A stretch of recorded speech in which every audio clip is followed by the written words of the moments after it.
네, 잘 들려요.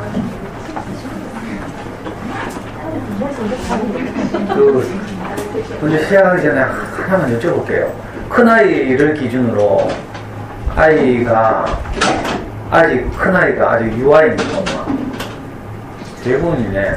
얘네 큰아이가 초등학교 몇 학년? 1학년. 1학년이요. 예.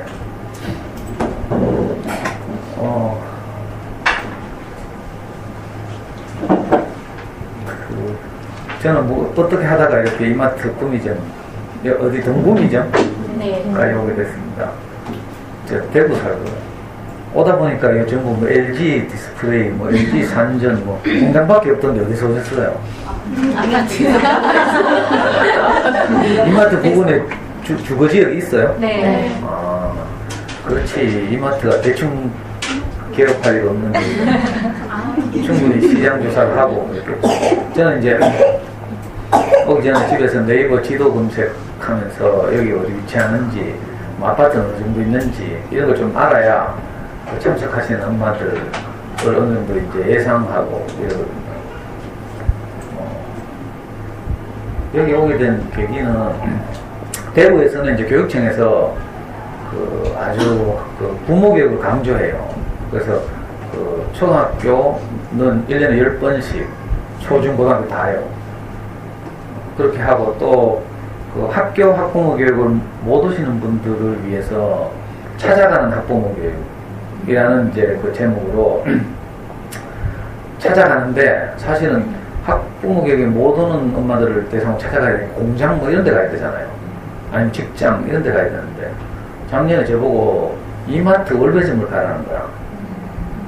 그래가지고 제가 할 수 없이 이마트 월배점 갔더니 이제 작년에도 꼭 이렇게 대부분이 유아 엄마들이고, 그러니까 낮에 시간인데 애가 학교 안 다녀서 이제 부모 교육 못 받는 이런 그 분들이 많이 오셨어요. 그래서 작년에 이마트 월배점에서 이제 우리 아이 영어 공부를 어떻게 하면 잘하게 할까 이런 이제 주제로 말씀을 드렸는데, 이마트 월배점 문화센터 실장님이 그걸 좋게 봐가지고 교육청과 상관없이 자기들끼리 이마트 대구 경북 권역 무슨 뭐 회의가 있다네요. 그래가지고 소문내가지고 갑자기 지금 이번 달 말에 여기를 경북미점을 시작으로 포항점, 뭐 포항 이동점, 또 어디 뭐 반야월점, 경산점, 울산점 뭐 이런 식으로 어떻게 하다면 그렇게 됐어요. 근데 이제 제가 초등학교 저학년 엄마들을 늘 이제 대구에서는 학교 가서 만나는데, 이 주제를 영어라고 하면 좀 젊은 엄마들이, 젊은 그 여성분이 와가지고 영어 공부에 대한 테크닉이라든지 뭐 동화책을 어떻게 읽어줄까 이런 이야기를 할 것이라고 다 기대를 하고 있어요. 근데 이렇게 웬 아저씨가 나타나가지고 과연 도움이 될까 걱정이 되죠. 저도 몹시 걱정이 됩니다. 그래 아까 저 벤에 앉아가지고 이거 마시면서 이렇게 뭐 다른 강의는 거의 없는 것 같고 이런 시간에 엄마들을 오시는 분들 보니까 전부 이렇게 어떤 분 애기 배 가지고 막 왔다 갔다 하고 이래가지고 젊으신 애기들이 아직 어릴 것이다 이런 예상을 했거든요. 아기들이 아직 어리면 이게 공부 이야기 할 때가 아닌데 사실. 어느 날부터인가 이제 그 영어 조기교육 바람이 막 불고 해가지고 일찍부터 뭐 시작하고 걱정 많이 되시죠.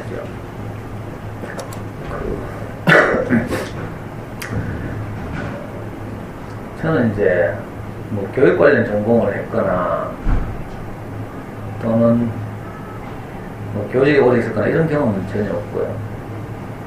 자녀교 관련해서 제가 이제 주요한 경험 하나는 우리 아이가 4살 무렵에 우리 집사람이 아이를 키우는 걸 보니까 좀 서글퍼서 제가 좀 비켜봐라, 내가 한번 키워볼게. 그래가지고 우리 와이프를 뒤로 밀어내고, 우리 와이프가 지금 고등학교 교사인데 이제 좀 바쁘고 이러니까 시간 많은 내가 한번 해볼게. 이래가지고 이제 제가 아이를 4살 때부터 잡고 그때부터 이제 자녀교육이 세계에 뛰어들었죠. 그래가지고 어떻게 이제 알려야 될지 잘 모르니까 그 당시에 이제 대구에 있는 제일 큰 서점을 갔어요. 제일 서점이라고. 지금은 대구에 교보도 내려와 있고 영풍, 알라딘 이런 게 다 내려와 있는데 그 당시에는 이제 제일 서점이 가장 컸어요. 거기 지하에 가면 육아 코너 있고 육아 코너. 거기 가서 거기 나오는 책을 좀 과장하면 거의 다 읽었어요. 어떻게 해야 될지 모르니까. 그 많은 책들 읽다 보니까 공통점이 하나 딱 눈에 띄더라고. 뭐 서울대 수석했다는 뭐 전북 수석했다는 엄마들 수기 막 이런 거 있잖아요. 여성 잡지 같은 거 실리면 뭐 그것도 찾아 읽고 뭐. 그러니까 많은 이제 그 자녀교육 경험이 있는 많은 선배들의 이야기를 계속 보다 보니까 공통적인 게 하나 딱 추출되는 거예요. 그게 뭐였는가 하면 공부를 잘하려면 책을 많이 읽어야 한다. 이거였죠. 어머니들 푸르메 아빠 영향받아가지고 다 막 전집사가 도배하고 있죠 지금. 그래가지고 저는 이제 푸르메 아빠하고 좀 다른 게 그렇게 아이들 성장 과정에서 그 성장을 고려하지 않고 막 전집을 막 이렇게 무리하게 사서 막 이렇게 미는 것 여기에 대해서는 이제 좀 다른 생각을 가지고 있기 때문에 어린이 전문 서점을 찾았죠. 전집 할인 매장 이런 거 말고 요즘은 이제 거의 다 망하고 있는데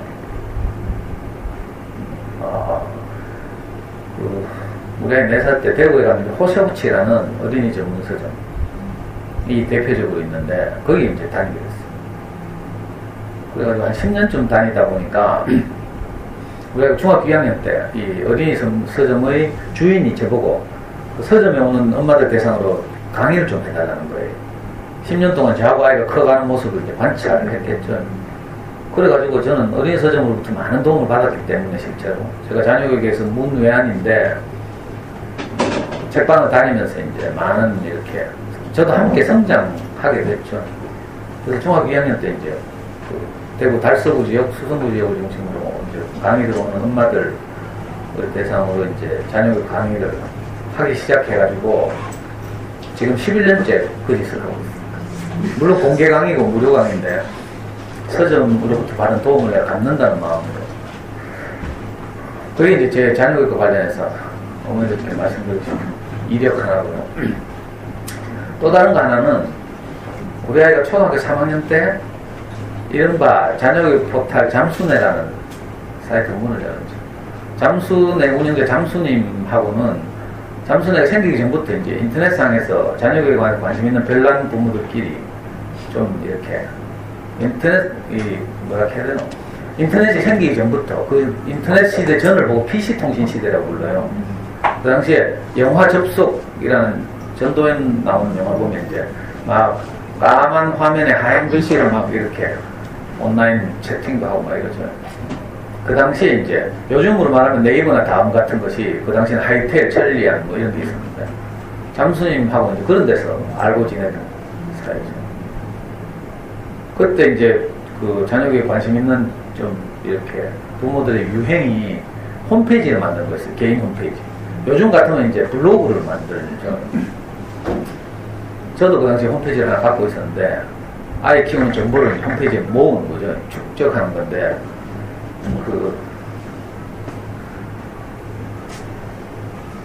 근데 잠수님이 어느 날 있잖아요. 자기 홈페이지를 열면서 그 홈페이지 이름을 공모를 한 거예요. 그 당시에 이제 네티즌들 대상으로 아주 기획력이 뛰어나시죠. 이분이 롯데호텔에서 그런 업무를 담당하신 분이에요. 그래가지고 갑자기 모든 사람들 관심이 잠수님에 딱 쏠리게 됐어요. 처음에 잠수님 무료 사이트였거든요. 근데 이제 많은 부모들이 거기 모이고 정보가 거기에 집적되기 시작하면서 저 같은 개인 홈페이지는 유지할 명분도 필요도 없어진 거예요. 그래서 저 같은 사람들이 다 문 닫고 잠수님에 다 들어갔잖아요. 생기면서 바로. 그래가지고 이제 전국에 있는 자녀교육 한 칸 한다는 부모들이 다 거기서 실시간으로 정보를 주고받고 막 이렇게. 근데 이게 너무 잘 되니까 갑자기 1년 지나서 딱 유료화 딱. 지금은 연회비가 10만원이죠. 한 달 결제는 되지도 않고. 혹시 잠수내 하시는 분 있어요? 없죠? 이름은 들어봤어요? 책 사보신 분? 책은 몇 분 계십니다. 지금 6개월 결제하는데 6만원. 1년 결제하면 10만원. 회원수가 얼마인지도 몰라요. 그 철저히 비밀에 굳혀져 있고, 오프라인에서는 만남을 절대로 허용하지 않아요. 푸르미닷컴처럼 뭐 지역 모임 있고 이런 데가 아니고, 왜냐하면 오프라인 모임 같은 데서 고수들이 후배들을 지도하게 되면 온라인으로 결제하고 들어갈 사람 없거든요. 온라인에서 철저하게 이제 선배들의 도움을 받아라 이거죠. 그래서 전화번호 남기거나 연락처 남기면 바로 삭제되고, 또 몇 번 더 하면 제명되고, 그런 이제 폐쇄 사이트죠, 폐쇄 사이트. 우리 아이가 초3 때부터 거기 들어가서 활동을 했으니까, 이제 대구 바닥에서는 제일 유명한 회원이고, 제일 알려진 회원이고, 그 잠순 안에서도 아빠는 좀 희귀하니까, 나중에 우리 아이 고등학교 때는 제가 이제 잠순의 회원들을 대상으로 서울에 엑스코가 아니라 코엑스 컨퍼런스 홀에서 잠순에서 이제 그 유명한 회원들을 불러서 이제 강연을 하고 그랬는데, 제가 우리 아이 고등학교 때 3년 연속 이제 잠순 회원들 대상으로 강연 받았어요.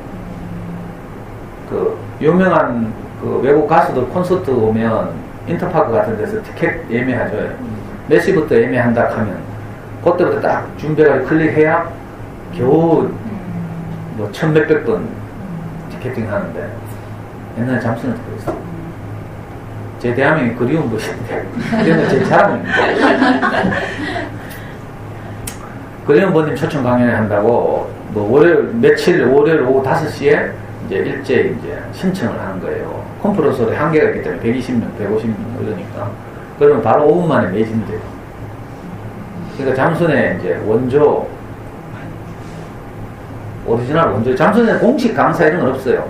책을 내면 잠수님이 이제 서울의 메이저 서점, 영풍, 교보 이런 데 초청받아가서 설명회를 하거나, 또 가끔은 그 회원들을 대상으로 잠수님 이제 오프라인 모임을 하고 뭐 이런 건 있어요. 근데 다른 사람들이 공식적으로 이렇게 외부 강사로 나가거나 이런 건 아니죠. 저도 이제 잠수님 회원들을 대상으로 그런 강의를 한 경력이 있어서 그런 말씀을 드렸더니, 엄마들한테 이게 솔깃한가 봐. 그래서 가는 데마다 다 저를 소개하기를 잠순의 초청 강사일 때, 공식 초청 강사인 것처럼 이제 이야기하고 있어요. 그런, 뭐 잠순에서 파견한 강사 이런 거 아니고.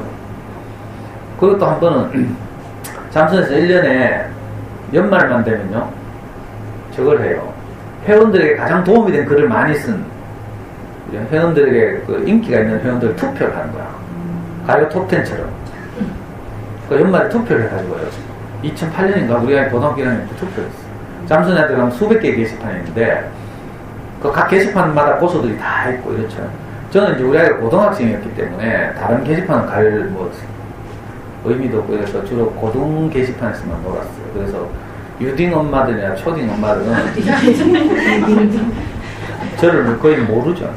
근데 투표해가지고 제가 몇 등 할게요. 아무리 그래도 그렇지. 고등학생 아빠가 뭐 젊은 엄마들한테 잘 모르잖아요. 겨우 9등에서 9등. 올드 멤버들한테 이제 추천을 받아 9등 해가지고 탑10에 들면 서울에 초청받아가서 강남에 있는 유명 음식점에서 잠수님한테 이제 식사를 해줬고, 명예회원으로. 작년 명예회원 보니까 옛날에 저와 같이 명예회원 했던 분이 아직도 너댓 분 있더라고. 그 사람들은 애 새 키우면서 막내가 아직 있어가지고 잠수네 가고. 저는 뭐 애 더 키울 애가 없어가지고 아직 회원으로 있긴 있는데 활동은 거의 안 하죠. 우리 아이는 지금 연세대학교 경영학과 3학년에 다니고, 당연히 영어 공부는 이렇게 잠수네 영어 공부대로 그대로 해가지고 수능 만점은 장난이죠, 장난. 잠수네 식으로 하기만 하면 중학교 한 2학년 되면 수능은 그냥 우습게 돼요. 왜냐면 그 수능 영어라는 것은 별로 어렵지 않아요. 외국 초등학교의 5학년, 6학년 수준. 우리나라 말하면 우리나라 국어시험, 6학년의 국어시험 정도. 왜냐면 영어는 너무 어렵게 내면 이 빈부 간의 격차에 따라 성적이 그대로 드러나는 과목이거든요. 옛날에 잘 사는 사람들은 대치동부터 시작해서 5학년 되면 2년 동안 외국에 보냈다가 오면 영어는 끝난다. 뭐 이런 이제 큰 흐름이 있었죠. 그 후에 뭐 기러기 아빠 자살하고 막 이러는 바람에 이제 한풀 꺾이긴 했는데, 어쨌든 사교육비를 많이 투자한 만큼 좀 이렇게 효과가 더 날 것 같은 이런 과목이에요. 그래서 그 영어를 너무 어렵게 내거나 이러면 선거 때 여당이 표를 못 받죠. 표를 못 받을 뿐만 아니라 좀 심해지면 폭동이 일어나고요. 좀 더 심해지면 혁명이 일어나요. 그래서 이 소득 수준의 차이를 그대로 드러내는 이제 평가를 못하죠. 원래도 수능 교육과정 평가원이 한 달 반 전에 원래 수능 영어의 난이도에 대해서 기자회견을 했어요. 수능 영어는 여전히 쉽게 출제. 수능 1등급은 보통 92점에서 94점 사이에서 같으라요. 1등급은 상위 4%거든요. 상위 4% 알아요? 100명 중에 4명 위에서. 이게 1등급인데 1등급 점수가 보통 92점에서 94점, 쉬운 시험은 96점. 그러니까 만점과 한두 개 틀린 것과의 그 변별력이 별로 없어요. 그러니까 영어는 너무 걱정 안 해도. 반대로 수학 같은 과목은 1등급이라도 같은 상위 4%, 같은 100명 중에 1등, 2등, 3등, 4등이라도 그죠? 1등급 카트라인이 보통 어려운 수리형이 좀 어렵게 나올 때는 70점대 초반, 좀 쉽게 나오면 80점 정도에서 1등급 카트라인이 형성돼요. 그러니까 100명 중에 1등과 4등의 차이가 20몇 점 나는 거죠. 만점인 1등급과 73점 받은 1등급의 차이가 크죠. 그래서 사실 수리 영역이 장기적으로 봤을 때 훨씬 변별력이 크고 엉뚱한 이야기예요. 그러니까 사실 이래 어릴 때는 뭘 해야 되는가 하면요, 자녀에게 관한 전반적인 그림을 그릴 수 있어요. 밑그림, 이거 잠수에서 밑그림 이렇게 말하는데 이번에 며칠 전에 잠수에서 새 책 나왔죠. 하도 젊은 엄마들이 영어 공부를 일찍 시작하려고 하니까 잠수에서 우리가 지금까지 경험한 바 소신은 초학년 때 시작해도 늦지 않다. 네? 어릴 때는 우리말 체계에 충분히 하는 것이 가장 좋다. 그리고 애착관계 형성. 이 비아제 박사나 뭐 이런 분들이 이야기한 것처럼 어린 시기에 그 아이들 균형감 있게 자라야 돼요. 그 신체가 자라야 돼. 행동 발달이라고 하죠. 신체도 같이 자라야 되고 몸 움직이는 운동 이런 걸 같이 자라야 되고, 이게 이제 행동 발달인데, 또 다른 하나는 정서적인 안정이죠. 정서 발달. 이게 뭔가 하면 엄마와의 애착 관계가 잘 형성돼요. 안아주고 사랑한다 하고 너는 소중한 아이란다 이렇게 말하고, 이걸 잘 해야 장기적 아이가 안정돼서 자기가 할 수 있는 일들을 잘 해나갈 수 있는 자존감이 생겨요. 이제 마지막이 인지 영역의 발달인데, 대부분 어린 엄마들이 인지 영역의 발달에 너무 초점을 맞추죠. 그러다 보니까 어린 아이들 안에서 많은 이제 정서적 장애들이 일어나고, 흔히 보는 틱 같은 거 흔하고, 제가 상담하는 아이들 중에 뭐 희한한 틱들 많이 해요. 목 막 돌리고 막 계속, 또 뭐 목에서 이상한 소리를 계속 몇 초만 하나씩 뱉고 이런 것들이 특별히 뇌 손상이 있어서 그렇다기보다는 대부분 젊은 엄마들이 자녀 교육을 너무 짧게 보고 단거리 경주처럼 볼트가 달리듯이 이렇게 하는 거예요. 그러다 보면 옛날에 2011년도에 우사인 볼트가 대구 와가지고 세계 육상 선수권대를 하다가 실격했어요. 국민들이 모르죠? 알아요? 단거리 경주니까 출발도 너무 중요한 거야. 뭐 금방 뛰고 몇 초 만에 10초 안에 승부가 나니까. 그래서 그렇게 막 어릴 때부터 우리가 아이를 키운 걸 마치 100m 경주하는 것처럼 그렇게 달리고 있죠. 그러다 보면 실격을 많이 하는 거야. 제일 그게 잘 드러나는 것이 그런 거예요. 애착관계 형성이 잘 안 되고, 그러면 또 초등 저학년 때는 수학 공부 시키다가 수학 공부 시키면서 뭐 기적의 계산법 계산하고 이런 거.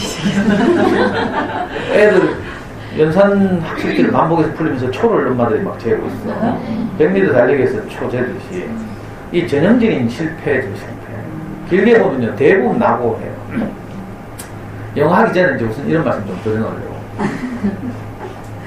그래가지고 나중에 수능 치러 가보면 어떤 일이 벌어지는가 하면, 고등학교 3학년 아이들 수험생들이 수능을 치죠. 한 교실에 30명이 수능을 쳐요.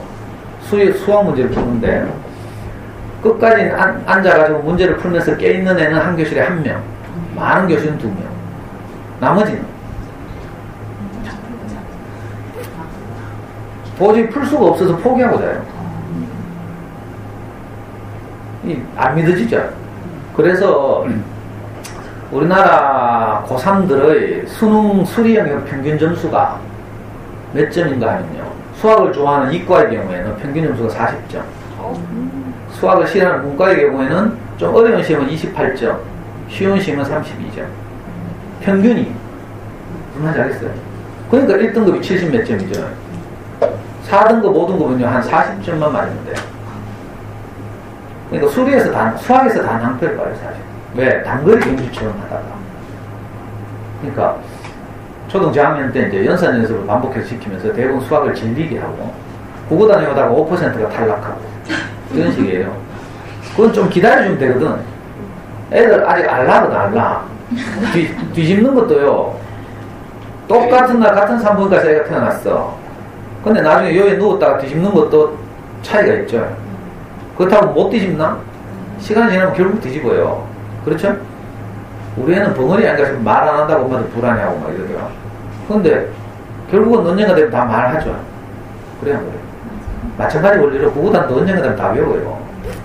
근데 그걸 꼭 2학년 어느 시점에 외워야 된다고 생각하면 어떤 아이는 뭐 빨리 하니까 통과하지만 어떤 아이는 못하죠. 그럼 옆집 애하고 비교해가지고 엄마들이 이제 애 잡는 거라.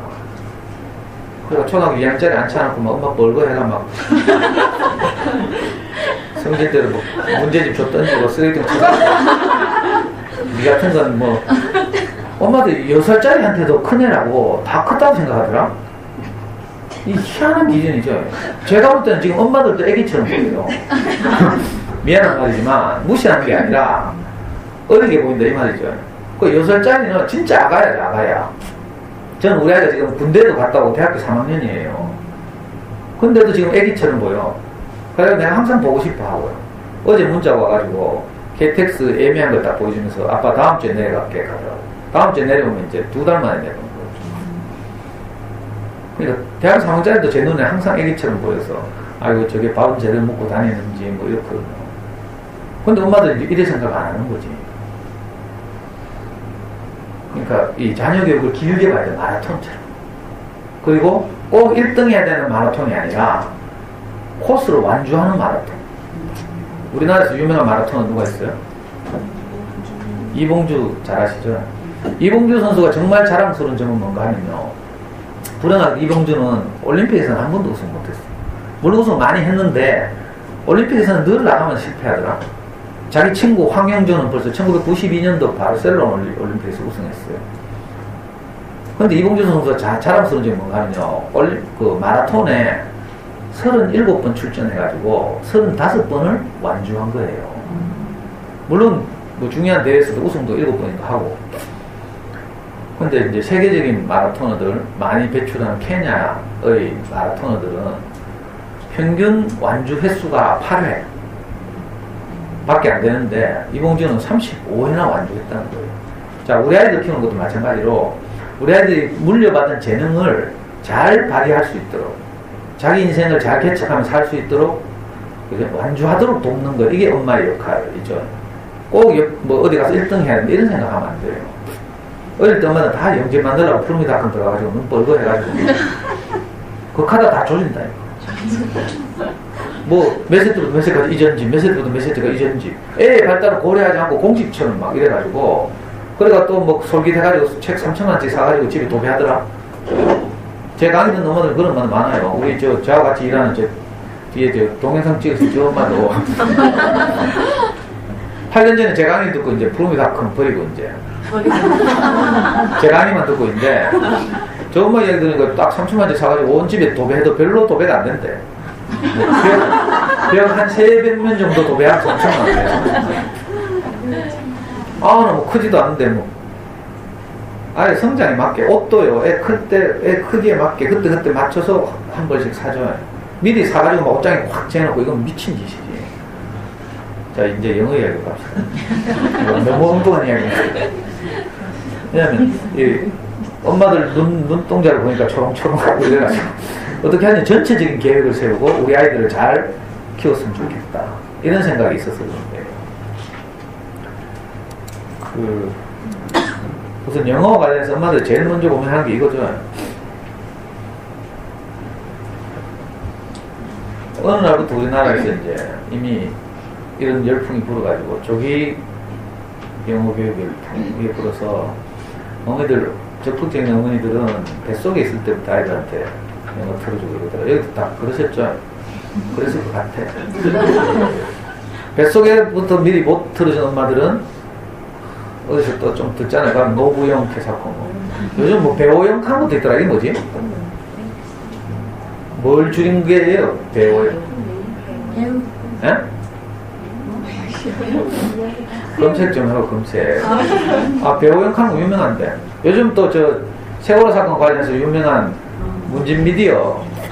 문진 미디어가 이제 영어 동화책들 많이 만드는 그런 곳이거든요.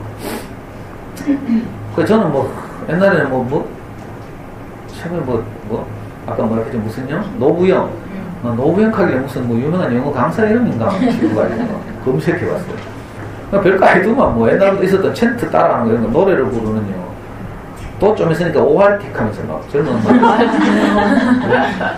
오할틱 하면 리더스북이 한 종류도 많아 보니까 리더스북이 사실 많았거든요. 우리 키울 때는 그 오할틱은 리더스북 축에도 안 들었어요. 우리 미국에서 들어온 뭐 And I Can Read 뭐 이런 식으로 Step into Reading 뭐 이런 리더스북이 많았고 그리고 사실 리더스북보다 훨씬 좋은 게 어릴 때는 스토리북이요. 스토리북 픽처북이라고도 하고 그림책 DVD 딸린 그림책 이런 거죠. 시작도 안 돼 벌써 적는다 이런 거 아니에요. 이런 건 책 사보면 돼요. 이 엄마는 또 교육 노트북 이걸 샀다? 아니, 지금 영어도 있어요. 아, 영어도 있어요? 네네, 있어요. 프리스쿨도 있고. 네네. 교육 노트북은 지금 볼 거 없어요. 참고를 하려면 수학, 잠수의 아이들의 소문난 수학 공부법.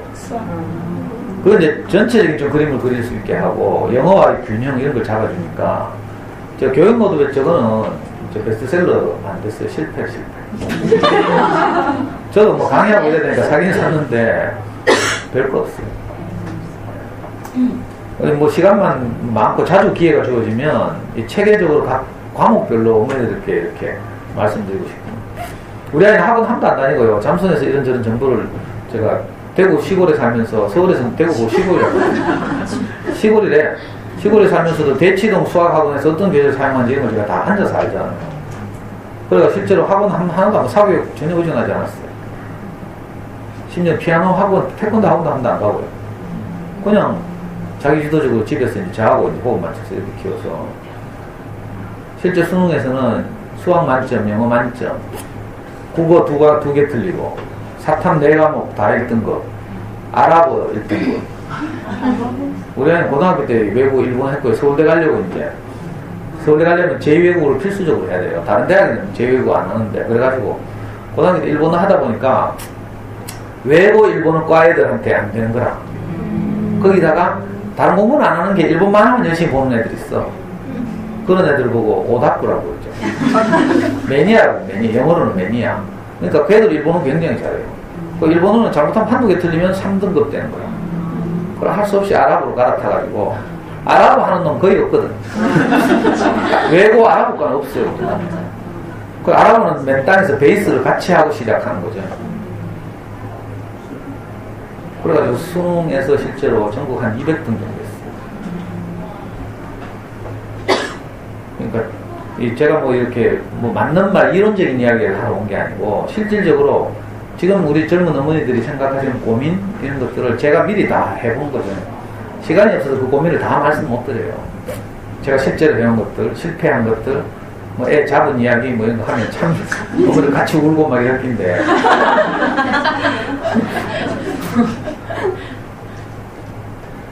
이제 영어 교육과 관련해서 제일 먼저 드는 생각이 이거잖아요. 빠를수록 좋다 이런 건데 과연 그런가? 또 하나는 빠를수록 좋기 때문에 뭐 좀 들려주고 하다가 결국 적당한 시기가 되면 영유 보내는 거. 이런 게 영유 있어요? 네. 있구나. 나 봄이 사정을 모르니까 어디가 뭐 영유 있는지 뭐 있어요? 원더랜드 있어요? 네. 얼마예요? 영유 보내시는 거 없어요? 내가 막 말해도 되죠? 네. 다행이네.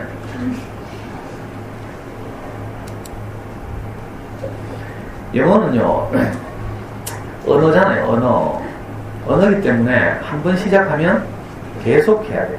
하다가 중단하면 도람이 타버려요. 그러니까 너무 일찍 시작하면 어떻게 돼요? 지치는 거지. 참 이거 보통 일이 아니에요. 그리고 영유를 다닌다 하더라도 그 돈도 비싸고요. 대구에 뭐 아래 지난주에 칠성초등학교 가가지고 원더랜드 다닌다 하길래 얼마 하니까 70만 원. 범어동에 있는 영유는 100만 원. 그게 보통 일이 아닌데 그걸 3년씩 보내잖아요. 3년씩 보내면 그게 끝이 아니고 거기서 배운 걸 살리려고 하면 또 거기서 하는 초딩 저학년이나 후속 프로그램이 있어. 그것도 해야 되죠. 그러니까 돈도 만만치 않고요.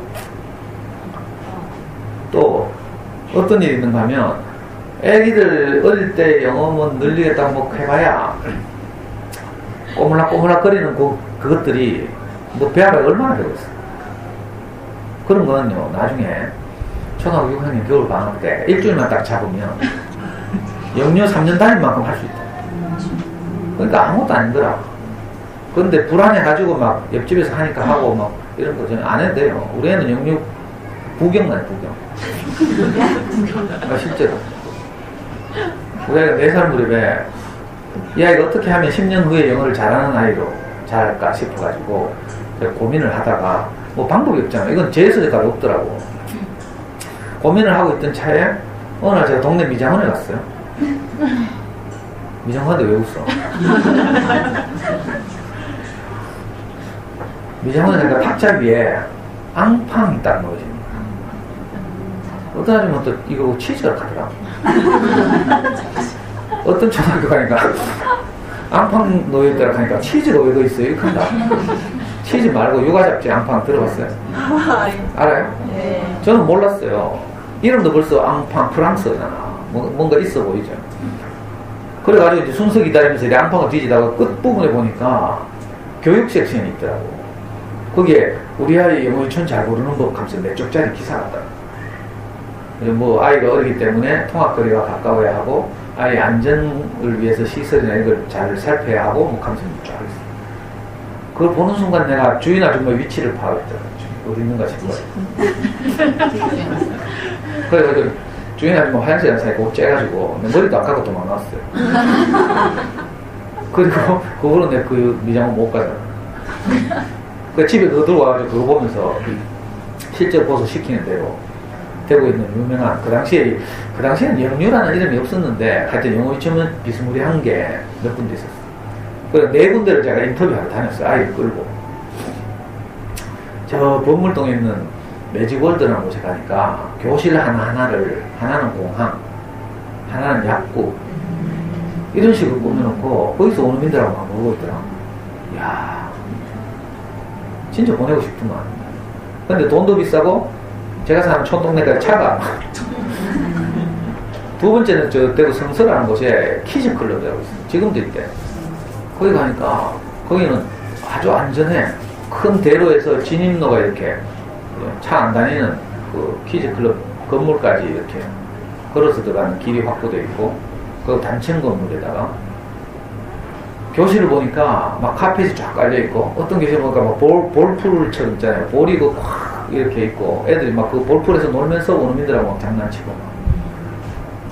그리고 엄마들은 우아하게 로비에서 커피 마시면서 모니터를 딱 보면 교실에서 노는 모습이 쫙 눈에 보이고 그것도 진짜 놀고 싶어. 근데 거기도 돈 비싸고 우리 집에 차가 안 돼. 우리 집에 차 올만한데 딱 가봤어요. 딩딩당 본점이라고. 딩딩당이 대구에서 시작한 프랜차이즈. 그 당시 본점이 효성타운 옆에 남구 봉덕동에 있었어요. 지금은 수성구로 갔어요. 거기 가니까 효성타운이라는 건물이 옛날에 효성역에 있던 건물이에요. 그러니까 한 30년 된 낡은 건물에 건물 바로 밑에 차로가 있어요. 2차로 2차선 차가 다니고. 그러니까 건물이 굉장히 넓고 가파르고 1층에서는 상담하고 2층, 3층, 4층은 이제 수업하는데 가니까 애한테 사탕하고 스티커 주고 이러면서 막 꼬시더라. 그 우리 애는 막 스티커 받지만 그거 가고 싶고 가지고. 근데 너무 위험한 거야. 그 앙팡에서 이야기하는 데 가면 안전과는 전혀 관계없어. 아, 여기도 나가리. 그 다음에 간 곳이 ECC. 그 당시 ECC는 좀 저렴하고 대중적인. 그 당시 15만원 정도 한다고. 근데 이거 왠지 앞에 본 데 비하면 좀 싸구려틱해가지고. 저도 유아기 때 이런 고민을 했어요. 안 한 게 아니고, 어머니도 고민한 것처럼. 그리고 아까 초반에 말씀드린 것처럼 사실은 이 어린 시기에는 우리말 체계가 가장 중요해요.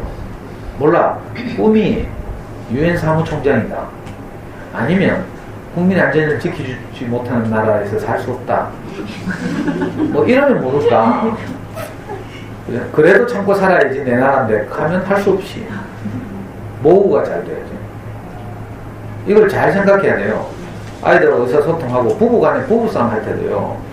자기 마음을 우리말로 잘 표현을 해야 돼. 이거 표현이 안 되면 답답하죠. 답답하면서 신랑한테 뭐라 해요? 말하라면 내 맘 몰라주나 하면서.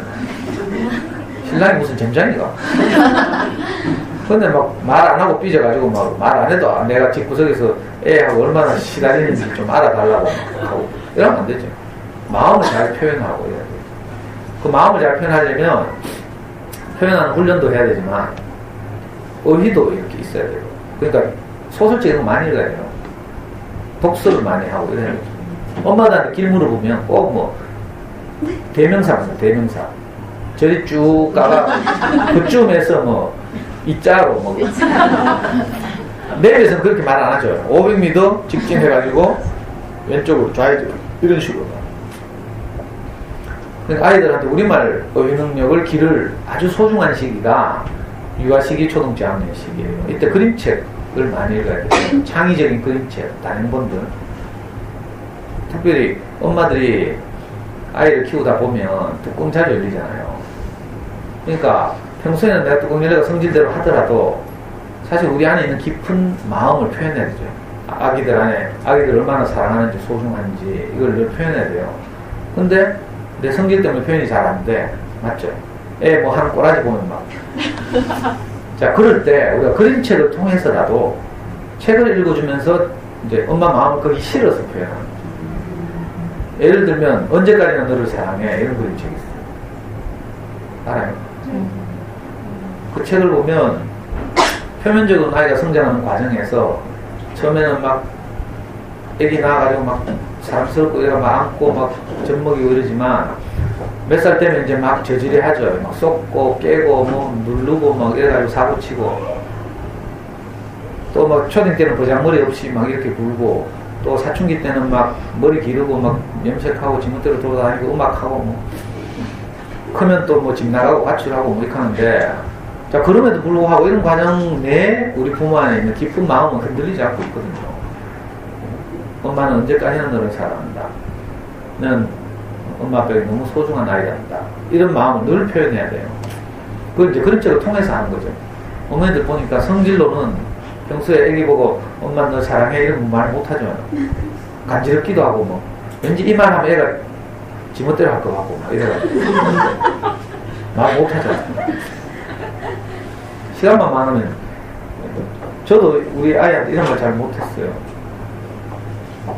근데 이제 아이를 키우다 보면 수많은 이제 일들이 생기게 되고 결국 사춘기 때 가면 내가 지금까지 뿌린 것을 그대로 돌려받게 돼요. 어머니 이거 잘 모르죠? 그러니까 지금 성질대로 하잖아. 사춘기가 되면 이 뿌린 대로 나죠. 사람은 흙으로 지어졌대. 성경에 보면 사람은 흙으로 지었대. 나는 처음에 그래서 그래 죽으면 땅에 묻히니까 분해되니까 흙으로 지어졌다 이렇게 하는 줄 알았어요. 그게 아니고 원리가 그렇다는 거죠. 흙에는 어떤 씨가 뿌려지면 그 씨의 결과를 내는 거라 다른 여지가 없어요. 흙은 아무 죄도 없고 뿌려진 것이 나는 거예요. 어릴 때 욕 많이 하는 동네에서 살면 어떻게 돼요? 커서 욕 저절로 하죠. 제가 그렇잖아요. 저는 어릴 때 아버지가 일찍 돌아가시고 초등학교 1학년 때 아버지가 돌아가셨어요. 엄마 혼자서 3인계를 키우면서 슬럼가에 살았어요. 주변에서 다 뭐 욕하고 막 소매치기 하고 막 조폭하고 이런 사람들 사이에 살았기 때문에 저는 하도 들은 게 욕이라 창시를 꺼내가지고 빨래줄 만들어 부르려고 이게 무슨 말인지 알아요? 영화에 나.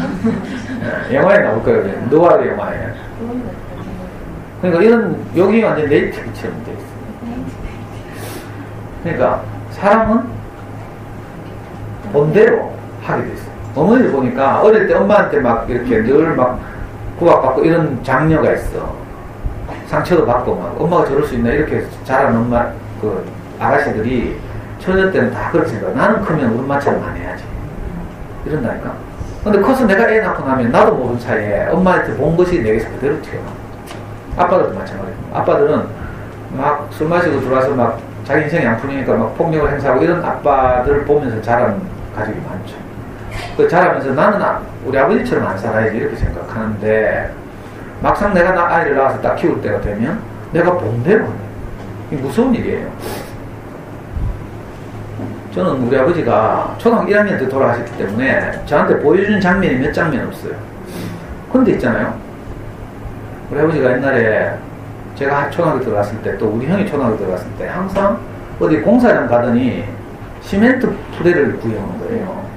이거 돌가루종이라고 불러 사투리로. 돌가루종, 시멘트 가루가 많이 묻은 포장지 이걸 구해와가지고 시멘트 포장지는 끝에는 실밥을 딱 당기면 다 터지게 됐어요. 밀가루 포대 터듯이.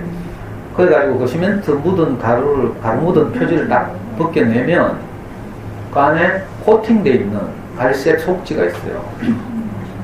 이 코팅되어 있는 갈색 속지를 딱 펴가지고 초등학교에는 내가 처음 받아놓은 교과서들을 거기 딱 놓고 재단을 하는 거야.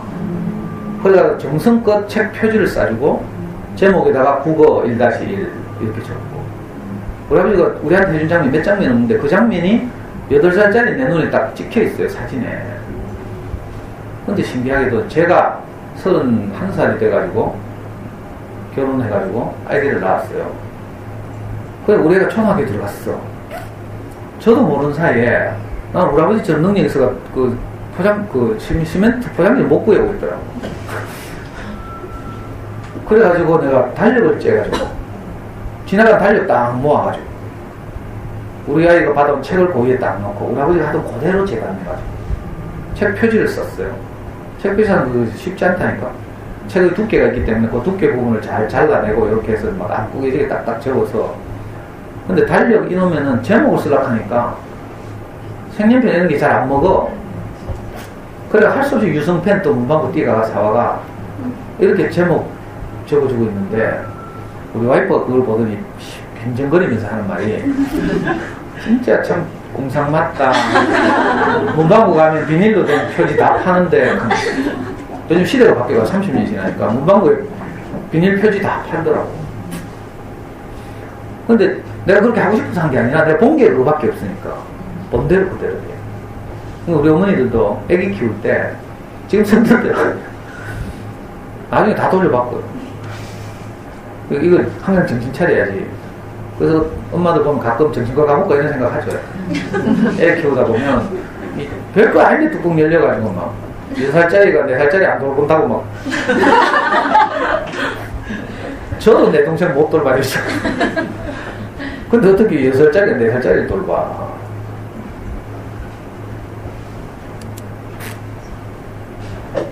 그리고 또 영어 조기 교육이 필요하다고 생각하는 주장 가운데 이제 우리나라에서도 초등학교 3학년부터 이제 영어가 정식 교과 과정에 편입돼 있죠.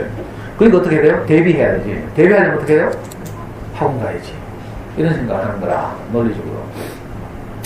근데 학원을 보내보면 알지만, 여기 또 학원은 뭐 있더라? 여기는 아발론 이런 거 없죠? 있어요. 아니, 이거 뭐, 좋은 동네고. 아발론 있어요. 청담. 있어요. 다 있네. 토스는? 없습니다. GMB는요? 있어요. GMB 있어요. 이보영 토킹 클럽 뭐 이런 거 있어요. 폴리도 있고. 아이고. 자, 그럼 다 그런데 보낼 거 아니에요. 불안하니까. 근데 거기 돈을 내보면 알아. 그 불안감이 결제할 때 한 이틀 가. 3일째 되는 날부터는 똑같아요. 불안감이 여전히 사라지지 않고. 무엇보다도 영어는 언어이기 때문에 언어를 가장 잘하는 방법은 언어에 퐁당 빠지는 거죠. 퐁당 젖어야 돼요. 근데 학원에 가는 것이 우리 아이를 언어의 바다에 빠지게 할 수 있는지에 대해서는 굉장히 회의적이죠.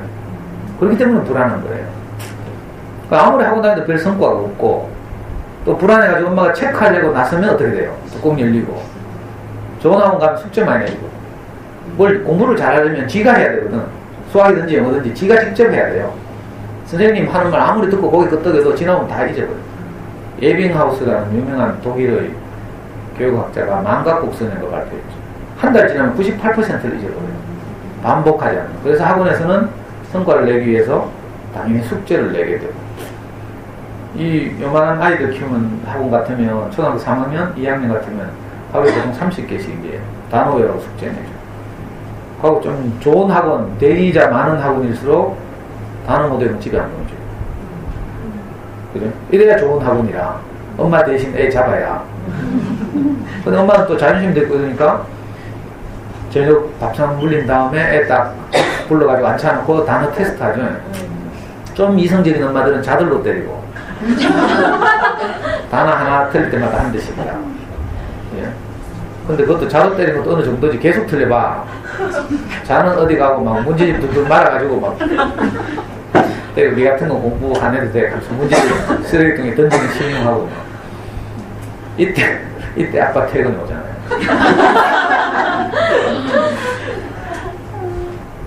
그러면 아이고 저 이쁜 와이프는 뭐 얼굴 벌거해가지고 뚜껑 열려있고 애는 막 울고 있고 막 아빠가 어디 뭐 눈 둘 데가 없어. 불안해가지고 막 조심스럽게 안방으로 숨어있죠. 학원 보내면 뭐 이런 일이 늘 일어난다니까. 신기한 일이에요. 그리고 학원의 또 결정적인 문제 중에 하나가 학원은 교육기관이 아니고 사업기관이에요. 그러다 보니까 학교는 한 25에서 30명 사이 아이들 대상으로 그 수업을 진행하지만 주요 타겟이 10등에서 15등 사이. 이렇게 해야 적당하게 전체 학교를 이끌 수가 있어요. 공교육입니다. 그런데 사교육은 그렇지 않죠. 제일 잘하는 놈들 중심이라. 그리고 잘하는 놈들 성적 잘 받으면 프랜카드 걸고 막 학원 손님 유치하고 이래야 되니까. 근데 엄마도 우리 아이는 그거 다 잘하는 그 프랜카드에 들 거야 이렇게 생각하고 학원 보내줘요. 근데 어떻게 해요? 대치동에서 학원을 많이 운영하신 전문가들, 이범 선생을 비롯해서 많은 대치동 학원 경험자들이 낸 책이나 EBS 같은 TV 토론 같은 데 나와서 늘 말하죠.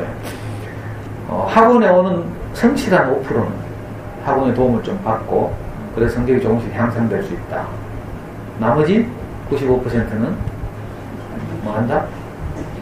네? 그래요. 안 해. 그냥 전기세 낸다 이거죠. 학원 경영에 이바지 합니다. 이게 현실인데도 불구하고 그래도 뭐 안 보낼 수 없고 불안하니까 학원 보내는 거야. 막연하게 또 우리 아이가 그 5%나 들지 않을까. 그죠? 이게 다른 과목과 균형, 이건 뭐 아까 유딩 아이들에게도 똑같이 적용되는 거죠.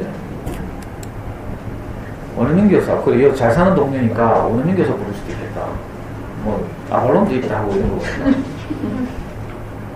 문제는 원어민 교사는 엄마가 영어가 돼야 되잖아. 그래야 뭐 대화를 하면서 우리 아이를 어떻게 이끌어주세요. 물론 여기 전부 똑똑하니까 영어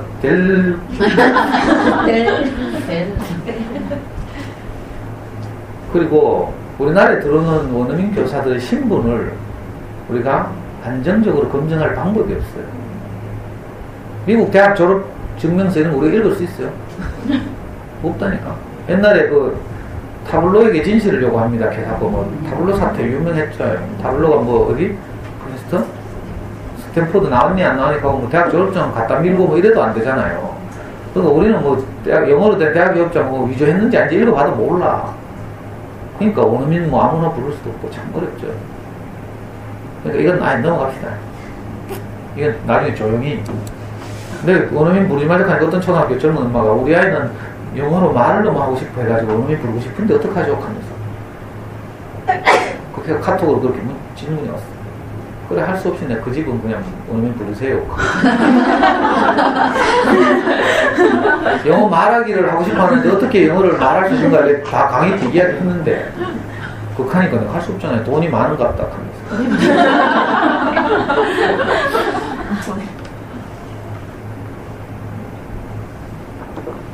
지금까지 뭐 이런저런 걸 살펴봤죠. 이제 그럼 어떻게 해야 되는가 이 문제가 남잖아요. 그래서 지금 이제 그럼 어떻게 하는가 이 방법을 고민하기 전에 먼저 알아야 될 게 있어요. 잘 보여야 되는데 화면이. 네. 이게 뭔가 하면 우리 아이가 이거 뭐고 우리 아이가 우리말을 어떻게 습득했는가 이걸 그래프로 나타낸 거예요. 애기들 나와가지고 눕혀놓고 막 키우겠죠. 근데 애들은 가면 누워가지고 모빌이나 쳐다보고 눈 말똥말똥해가지고 한참 지내요. 그동안에 엄마들은 드라마도 보고 아빠하고 뭐 대화도 하고 할머니들 할아버지들 놀러와서 얼르기도 하고 아파트 같으면 관리사무소에서 안내방송도 하고 단독주택 같으면 트럭에 배추 싣고 지나가는 아저씨 막 확성기로 떠들고 이런 소리들이 우리 아이 귓가를 계속 스치는 거예요. 그런데 신기하게도 한 번도 우리가 말을 가르친 적이 없는데 그런 말들이 많이 스쳐 지나가는 거라. 그죠? 근데 어느 날 딱 일정한 한계치를 딱 통과하면 애들 입이 팍 트이죠. 그럼 뭐라고 말하기 시작해요. 그걸 그래프로 나타낸 거죠.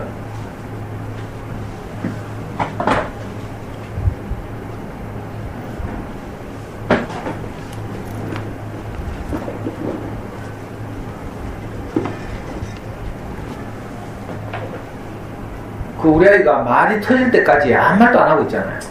계속 언어에 노출되는데도 불구하고 이 기간을 침묵기간 이렇게 불러요. 침묵기간. 그리고 그 침묵기간 또 들은 노출된 언어의 양을 임계량 이렇게 보죠. 물리학 용어인데 이 임계량이 보통 학자들에 따라 조금씩 다르지만 일반적으로는 2000시간. 한 인간이 그 언어에 노출돼서 귀가 뚫혀서 말이 나오기 시작하는 시간. 양을 보고 2000시간. 이건 학자마다 조금씩 다른데 일반적으로 우리는 이제 2000시간으로 가정합시다. 잠수내에서 다수설이 2000시간이고 2000시간 딱 지나면 아이가 그 요에 누워가지고 침대에 누워가지고 아무리 소리를 들려줘도 반응 안 하던 아이가 어느 날 어느 시점이 딱 지나면서 이거 양에서 진로의 변화라고 하죠. 물리학에서 폭발이 일어나요. 그래서 갑자기 막 말하기 시작해가지고 정신없이 떠들고 다니죠. 그래요, 그래요. 네. 자, 이런 과정을 통해서 우리 아이가 먼저 많은 언어에 노출되고 그 다음 귀가 뚫히고 말이 터져 나오고 자, 그러면 이제 이때부터 우리가 뭐예요? 그림책을 읽어주고 그죠? 그 다음에 초등학교 갈 때쯤 돼가지고 쓰기 연습시키죠. 성질 급한 거는 신기한 한글날 불러가지고 미리 막 하고 이렇게 하잖아요. 이런 과정이 언어를 습득하는 과정인 거죠. 언어는 사실 학습할 일이 아니고 습득해야 되는 것인데 우리가 뭐 하여튼 이런저런 사정 때문에 지금까지는 계속 학습해왔어요. 그러니까 외국인만 한말 못하는 거죠. 근데 신기하게도 우리 아이들 안에서 어떻게 이런 기적 같은 일이 일어나는가를 두고 언어학자들이 이걸 추적 연구를 했잖아요. 그래서 이제 가장 세계적인 대표적인 언어학자가 미국에 있는 노암 촘스키라는 분인데 이분이 뭐라고 말했는가 하면 인간의 뇌 속에 언어 습득 장치가 있을 것이다. 이렇게 가정한 거예요. 증명할 수는 없었어요. 이걸 뭐 레드라고 하죠. 유명하죠. 이 레드라는 말 알아요? 뭐 학습지나 학원 설명 같은 데 가면 다 이런 얘기 하잖아요. 그리고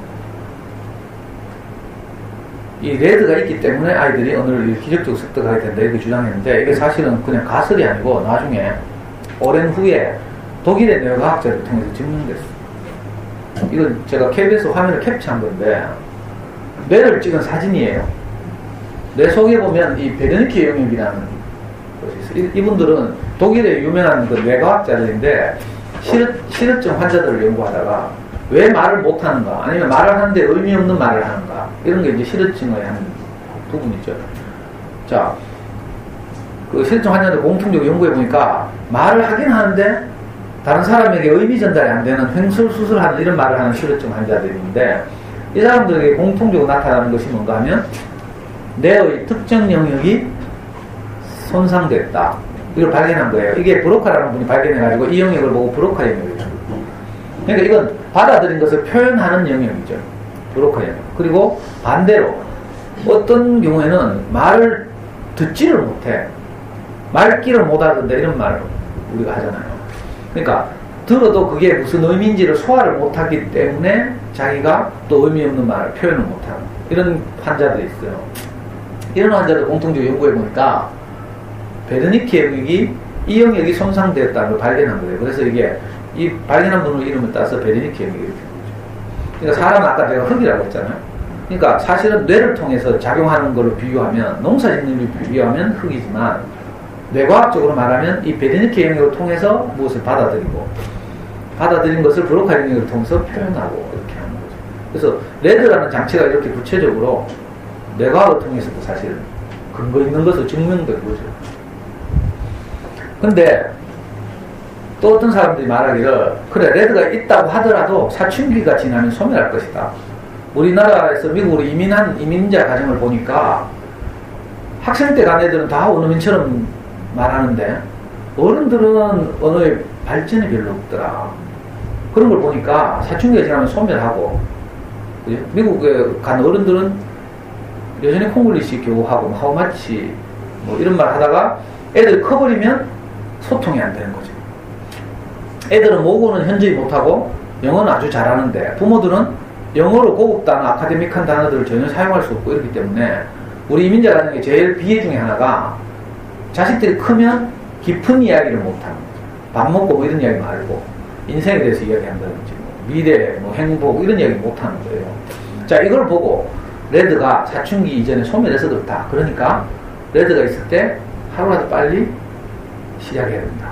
이게 이제 이른바 결정적 시기가서 이라고 부르는데 이 주장 때문에 우리나라에 이미 조기 영어 교육 바람이 불어가지고 저같이 무식한 아빠도 4살짜리 애 데리고 인터뷰하러 영어 학원 다니고 막 이런 거예요. 근데 이것도 프랑스에서 이건 연구한 결과예요. 자, 모국어를 영어로 하고 프랑스를 제2외국어로 배운 사람들을 연구했는데 어릴 때 프랑스를 배운 아이들을 보니까 뇌의 같은 영역에서 영어와 불어를 받아들여서 이른바 바이링구얼 이중언어 구사자가 된 거죠. 그럼 어른은 못 배우나 불어를 그게 아니고 어른들도 충분한 환경에만 노출해 주면 배우는데 다만 어린애들과 달라서 뇌의 다른 영역이 영어를 받아들이는 영역과 다른 영역에서 받아들인다. 이걸 이제 발견한 거예요. 이건 이제 우리가 상식적으로 생각해 보면 되죠. 어릴 때는 주로 우뇌를 쓰죠. 직관적이고 창의적인 이런 활동을 하고 초등 5, 6학년 넘어가면서는 주로 좌뇌를 쓰고 이제 인간의 성장 과정을 보면 그러니까 어른이 되고 나서는 직관적으로 뭘 잘 못 받아들이고 분석적으로 받아들여요. 전자기기사 보면 어른들은 설명서 읽고 있고 애들은 바로 눌러대요. 바로 이 차이죠. 언어도 그렇게 우리는 막 조심스럽게 어른들이 배우니까 영역이 달라진 거지. 사실은 언어를 배우는 기능 자체가 소멸되는 건 아니죠. 그런데 이민자 가정에서는 그런 일이 일어난다고 하는 것을 잘 살펴봐야 돼요. 혹시 여러분들 중에 SBS에서는 K-POP 스타 보신 분 있어요? K-POP 스타 시즌 3 우승된 누구예요? 모르지? 도나드 박. 도나드 박을 모른다니 참. 도나드 박의 노래 얼마나 감미로운지 알아요. 저는 그 탑4에서 부른 그 도나드 박의 홈이라는 노래를 듣고 너무 내 감동이 돼가지고 뭐 박진영도 막 도나드가 막 부르기만 하면 막 입을 막 벌리고 막 법발하죠 자기 스스로. 그래서 저는 알람에 도나드 박의 홈 맨날 틀어놨어요. 좀 지겨우면 가끔 가다가 뭐 김광석의 서른지음 이런 거 도나드는 일찍 미국에 가가지고 완전히 네이티브 스피커죠. 그래서 우리말을 전혀 몰라. 그래서 K-POP 스타 나왔으니까 가요를 가끔 불러줘야 될 거 아니에요. 근데 가요를 부르면 심사위원들이 혹평을 하죠. 가사 전달이 안 돼. 가사의 의미를 모르고 그러니까. 그러니까 이른바 소울이 가사에 실리지 않아요. 그래서 그 버나드를 아끼는 심사위원들이 니는 팝을 불러라. 그렇게 말하죠. 이 버나드가 4강에 오르고 나서 탑4에 오르고 나서 제작진들이 미국에 있는 버나드의 부모님들을 초청해가지고 버나드 박의 연습실에 카메라와 함께 딱 들이닥쳤어. 그랬더니 버나드가 깜짝 놀라면서 물론 연출인지 모르지만 깜짝 놀라면서 아빠 보고 제일 처음 한 말이 있어요. 모르죠? 어떤 초등학교 가니까 엄마들 알던데. 요즘 엄마들은 K-POP 스타 안 좋아하나 봐. 뭐라 했는가 하면요, 바로 아빠 보고, 아빠 세탁소는요, 이렇게. 아, 맞아요. 우리나라 사람들 이민 가면 다 하는 게 세탁소, 잔디 깎는 거 뭐 이런 거예요. 먹고 살기 굉장히 빠듯하고 이렇죠. 주류 사회 편입 못하죠. 이민했을 경우에. 그러니까 먹고 살기 힘들어서 퇴근 시간 세탁소 하면요. 저도 그 뉴욕에 가서 제 선배가 세탁소 2개 하는데 맨하탄에서 가봤거든. 내 옷도 거기서 세탁하고 있어. 밤늦게까지 해요. 그 옷 이렇게 세탁해서 걸어오는 것도 우리나라하고 좀 달라. 바지가 안 흘러내리게 있잖아. 클립이 있어. 바지를 이렇게 옷걸이 걸어오잖아. 이렇게 그 쇠로 된. 막 흘러내리고 막 이러죠. 그래가지고 안 흘러내리고 클립을 딱 끼워서 가지고더라. 우리나라 세탁소도 그거 사용하면 인기 끌긴. 거기 세탁소 종업원들 있잖아요. 흑인을 쓰거나 히스패닉 계통을 쓰거나 이러는데 얘들 다 퇴근시키고 뭐 관리하고 문 닫고 9시 넘어요. 아침에 6시 때 나가요. 정말 성실하게 살아야 되죠. 그러니까 영어에 노출될 시간이 없는 거야. 그럼 퇴근하고 와서라도 미국 드라마 보면 되잖아. 이렇게 말할 수 있죠. 근데 한국에서 수십 년 살다 간 사람이 거기서 미국 드라마 보고 싶겠어요? 조국에서 유행하는 드라마 보지. 그때 내가 갔을 때 막 신사의 품격 이런 거 보고 있더라. 그러니까 그 실시간으로 우리나라 드라마를 다운받아서 보고 막 이런다니까요. 그러니까 미국에 가서 수십 년 됐다고 영어 느는 게 아니라 왜 환경이 제공이 안 되는 거예요. 참 이상한. 그러니까 레드가 사라진 게 아닌 거야. 그러니까 너무 일찍 뭐 사춘기 지나면 레드가 소멸하니까 막 이런 두려움을 갖지 말고 이 두려움이 사라져야 우리가 아이를 키울 때 좀 여유 있게 보고 키울 수가 있어요. 안 그러면 막 목숨 걸어야겠죠. 그렇죠? 그래서 문제는 환경이죠, 환경. 그래서 이제 우리나라에서 가장 이제 우리나라 그 교육 정책, 특히 영어 교육 정책에서 가장 중요한 이론이 환경 이론이에요. 영어를 사용하는 환경을 가지고 이렇게 세 개를 분류하면 영어를 모국어로 사용하는 파란 잉글리시의 마더 랭귀지 이렇게 부르죠. 요 파란 깃발 꽂아놨어요. 보여요? 그런데 아시아에서 기분 나쁘게 우리나라보다 못 사는 필리핀 이런 나라들이 영어를 제2 외국어로 사용해요. 제2 외국어란 말은 관공서, 대기업 뭐 이런 데서 이제 사회 일반에서 영어를 같이 쓴단 말이죠. 이걸 뭐 ESL, English as a Second Language 이렇게. 우리가 이제 미국 이민 가게 되면 이제 영어가 세컨드 랭귀지가 되는 거지. 그래서 학교에 수업을 받기 전에 ESL 코스를 밟아라 이렇게 말해요. 세컨드 랭귀지 잘 이해할 수 있도록 한국어는 모국어가 되고 이런 거죠. 근데 한국에 사는 어떻게 돼요? English as a Foreign Language, EFA 되는 거야. 그러니까 환경이 안 받쳐주는 데서는 아무리 영어 일찍 시작해도 소용없다 이런 거였죠. 실제로 그래요. 제가 4월, 5월을 지금 되고 있는 초등학교 다니면서 이렇게 엄마들 강의하고 상담하고 질문 받아보니까 많이 하는 질문 중에 하나가 뭔가 하면 전문 엄마들 똑똑하잖아요. 어릴 때 그림책 DVD를 보여주고 막 이래가지고 애가 영어를 발음도 좋고 아주 좋아하고 잘했어. 근데 이놈이 좀 커가지고 어린이집을 딱 가게 된 거야. 어린이집 가보니까 영어 쓰는 놈이 하나도 없어. 그 지원청은 고생하면서 영어 쓰고 있는 거야. 그러니까 애가 영어 안 쓰잖아 이제. 왜? 노는 친구들이 아파트 놀이터 가서 다 우리말 쓰고 이러니까 이 환경이 이 F에 대해서 그러니까 얘가요 이제 초등학교 들어왔는데도 지금도 DVD 거부증을 가지고 어릴 때 너무 많이 봐가 영어 잘했는데 현실적 필요가 없으니까 거부하는 거부. 그 엄마들 저한테 그 질문 제일 많이 해요. 우리 아이는 DVD 거부하고 있는데 지금 어떻게 하면 좋아요? 우리나라 교육정책도 그래가지고 EF에 되기 때문에 어머니들은 뭐 어떤지 모르겠는데 우리 때는 중학교 가면 그래? 처음으로 알파벳 배운 다음에 그 다음에 뭐예요? 비동사 배우고 이런 식으로 해가지고 뭐 문법, 단어 암기 그 맨날 한 개 하얀 연습장에다가 막 단어 한 개 써놓고 그 밑줄 100번씩 긋고 막 이른바 빡빡이라고 하죠. 빡빡이. 그래가지고 이거 언제 배워 이거 그러다 외우는 게 아니고 그래도 엄마들에게 좀 남은 단어가 있다면 그건 전부 자주 쓰였기 때문에 남는 거예요. 그러니까 영어는 어떻게 하나 자주 쓰다 보면 남는 거예요. 그렇게 해서 체화되는 거예요. 기억되는 거죠. 자, 이걸 보고 이제 뭐 똑똑한 뭐 송순호 박사나 이런 분들은 사이트 워드 이렇게 부르고 그러니까 중요한 단어들 그렇게 받아들여져야 되는 거죠. 근데 우리 샤빠지 문법 공부하고 뭐 우리도 모르는 말 관계대명사 이게 무슨 말인지 알아요? 무슨 그런 이상한 문법 용어 막 어머니들 때는 안 했을지 모르겠네. 우리 때는 막 성문종합 영어 계속 막, 이거 얼마나 어려운지 알아요? 무슨 말인지 뭐 말기도 못하고. 그래 해놓으면 비극이 벌어진다. 내 친구 중에 하나가 고대 법대를 나왔어. 사법시험 공부했는데 1차 시험 늘 통과했는데 2차 시험에서 아슬아슬하게 막 실현하고 이러느라고 떨어지고 막 이랬어. 그래가지고 40 중반까지 사법시험 공부 계속 했다니까. 언젠간 될 거라고 생각하고. 근데 참 불운하게도 자기는 포기할 의사가 없는데 어쩔 수 없이 포기하게 됐어요. 왜 그런가 하면 사법시험 1차 시험에 7과목인가 1차 시험 쳐요. 이건 객관식이에요. 객관식 시험 쳐서 패스하면 그 다음에 논술식 2차 시험 치는데 어느 날 정부에서 1차 시험에 영어 시험이 있거든.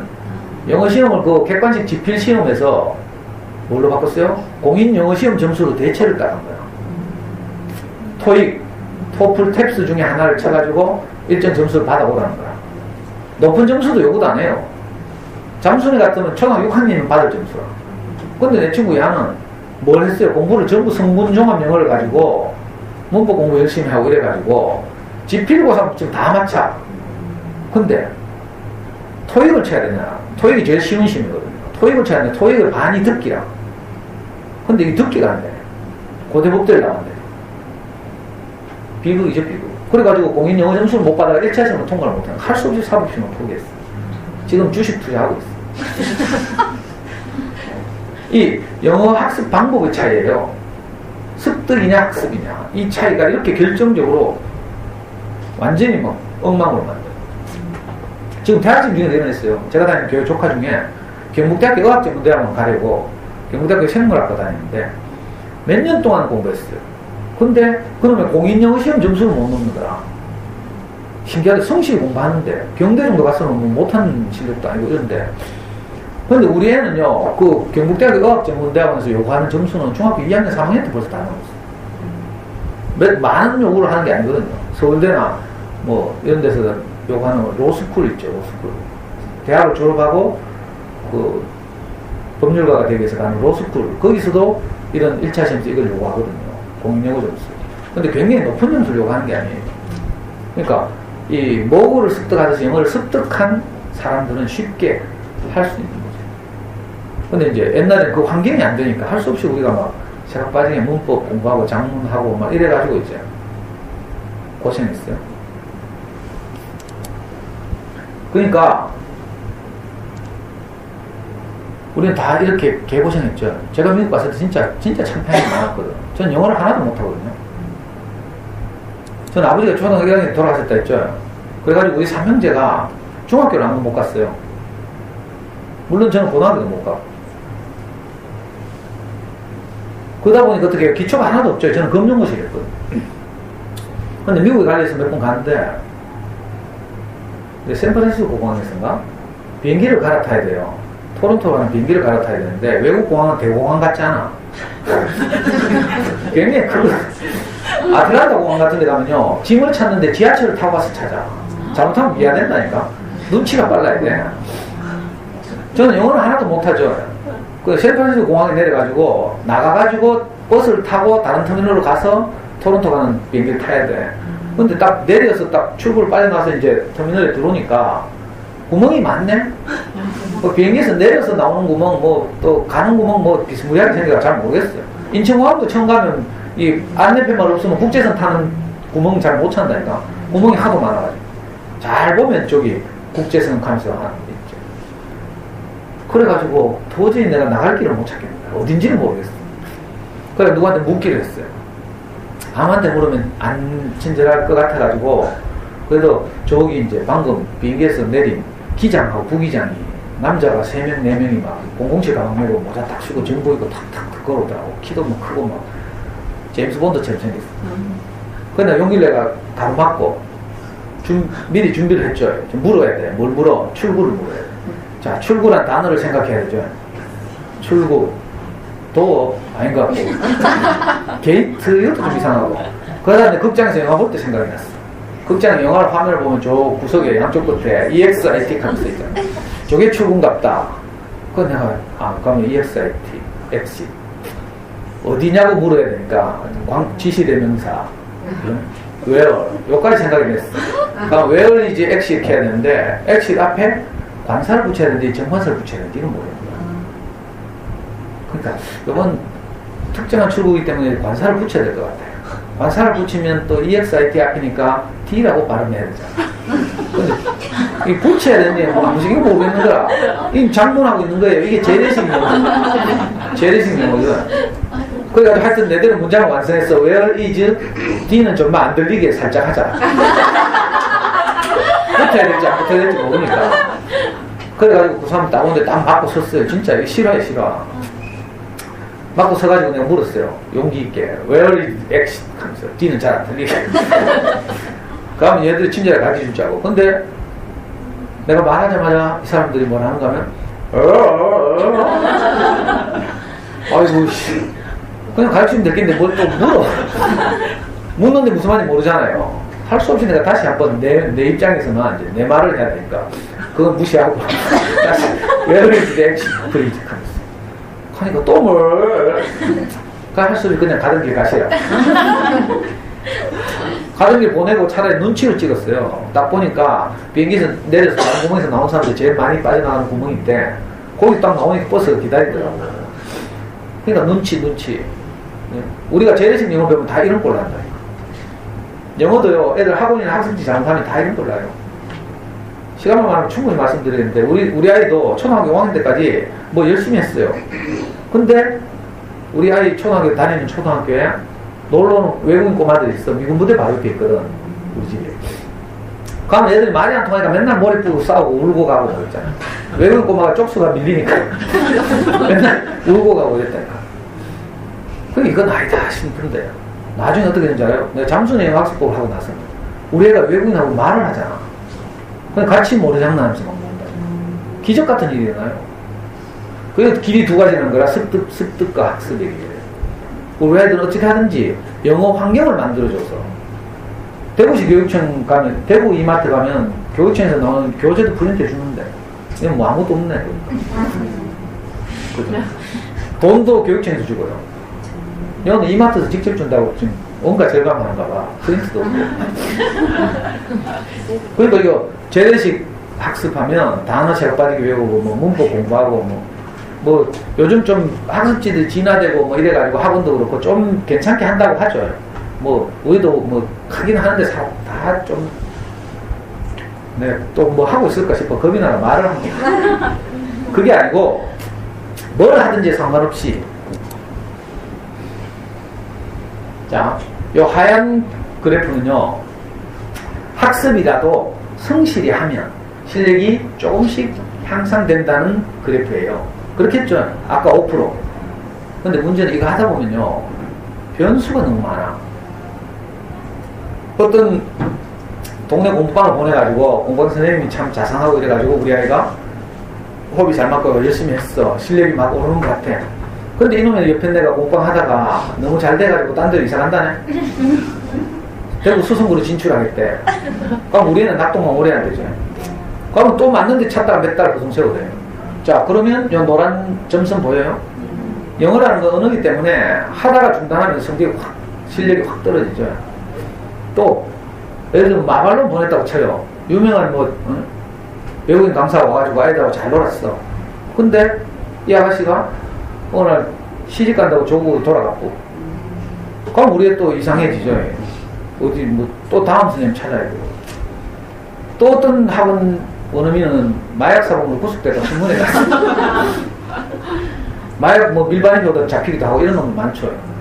그러면 또 다음 맞는 선생님 찾아가면 또 헤매야 되고, 학원 보냈다가도 이런저런 일로 학습지 하다가도 학습지 선생님하고 잘 맞았는데 학습지 선생님 자꾸 결혼한다고 그만뒀고, 이런 변수가 많아요. 그래서 하다가 중간에 그만두게 되는 경우가 많죠.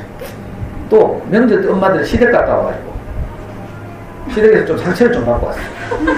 그럼 우울해가지고 만사 귀찮죠. 신랑한테 시댁 욕 좀 하면 신랑은 꼭 지거 시댁 편 들고 막 있잖아요. 그냥 좀 들어주고 막 이러면 느낀데 또 막 정직하게 막 그러면 저것도 한 통속이네 하면서 막 엄마들이 우울해봐요. 그럼 애 케어하는 게 안 된다니까. 그럼 또 때리치 앞으로 가고 막 이래가지고 또 한 두어 달 쉬고 또 나가리. 그래가지고요 학습하는 게 꾸준히 이게 고3 때까지 하는 게 쉬운 게 아니라니까. 이건 마치 이 가파른 이 한층 쌓아올린 돌탑 같아서 언제 와르르 무너질지 모르고 이런 방식. 근데 아까 우리 아이들이 모국어를 습득하는 거 보면 일단 들려주기만 하면 2000시간만 지나면 그 다음부터 기초가 무너질 일이 없어요. 빙산 같은 거예요. 빙산. 한자 수고 가운데 빙산의 일각 이런 말 있죠. 바다 위로 떠오르는 빙산은 조그맣지만 그 바다 밑에 잠겨있는 빙산은 거대하거든요. 우리 아이들이 영어 환경을 잘 만들어줘서 이 모국에 노출돼가 귀가 딱 뚫히고 말이 터져 나오면 그죠? 그것은 마치 빙산 같아요. 수천 시간을 들었기 때문에 이게 어디 도망가는 게 아니에요.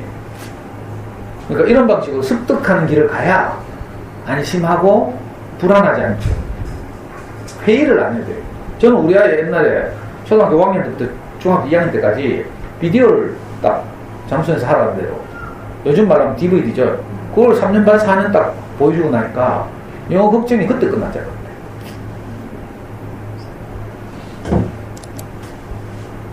이런 이제 뭐냐 환경을 만들어주면 되는데 어느 시점까지는 이 환경을 만들어주기가 불가능해서 일부 별난 사람들만 영어 좀 하겠다고 AF에 맨날 집구석에 틀어놓고 막 고문당하고 막 이랬죠. 그리고 대학생 중에 좀 선진적인 애들은 뭐 프렌즈라는 시트콤 같은 거 열심히 듣고 보고 했는데 지금은 이제 일반화된 거예요. 이 글로벌 시대, 인터넷 시대가 되면서 우리가 외국에 꼭 조기 어학 연수를 안 가도 우리나라 안에서 그런 환경을 만들어주면 돼요. 어학 연수 보내는 가장 쉬운 방법이긴 한데 그게 비용도 비싸고요. 그 다음에 대가가 커. 영어를 얻기 위해서 가족 해체 처음에는 뭐 겁없는 엄마들 애만 보내더라. 그 애를 망치는 거지. 어릴 때 엄마가 안아주고 뭐 엄마가 해주는 밥 먹이고 뭐 비록 뚜껑 열릴 땐 잡더라도 이렇게 키워야 되죠. 근데 애들 막 일찍 막 5학년만 되면 2년 동안 미국 보내고 캐나다 보내는 게 되게 유행했잖아요. 그리고 문제가 많이 생기니까 그 다음에 엄마가 따라가기 시작했어. 엄마가 따라가니까 어떻게 돼요? 이른바 신문 사회면에서 말하는 기러기 가족, 기러기 아빠 생기고 뭐 자살하고 뉴질랜드 가면 오클랜드라는 도시가 있는데 거기 한국인들이 많이 가거든요. 거기는 오과부라는 말이 유행한데 들은 말이에요. 오클랜드에 애 따라간 엄마들 심심하면 뭐 하는데 2년 동안 남편도 없고 거기가 뭐 바람나고 이래가지고 그런 말이 막 교포사에서 유행하더라고요. 물론 뭐 다 그런 건 아니겠지만 참 안타까운 일이잖아요. 그러니까 영어 하나를 얻기 위해서 지불해야 될 다른 비용, 이걸 경제학에서 기회비용 이렇게 말해요. 이게 너무 큰 거죠. 그러니까 꼭 그렇게 안 해도 된다는 이제 반성이 시작된 건데 이게 소위 말하는 엄마표현이죠.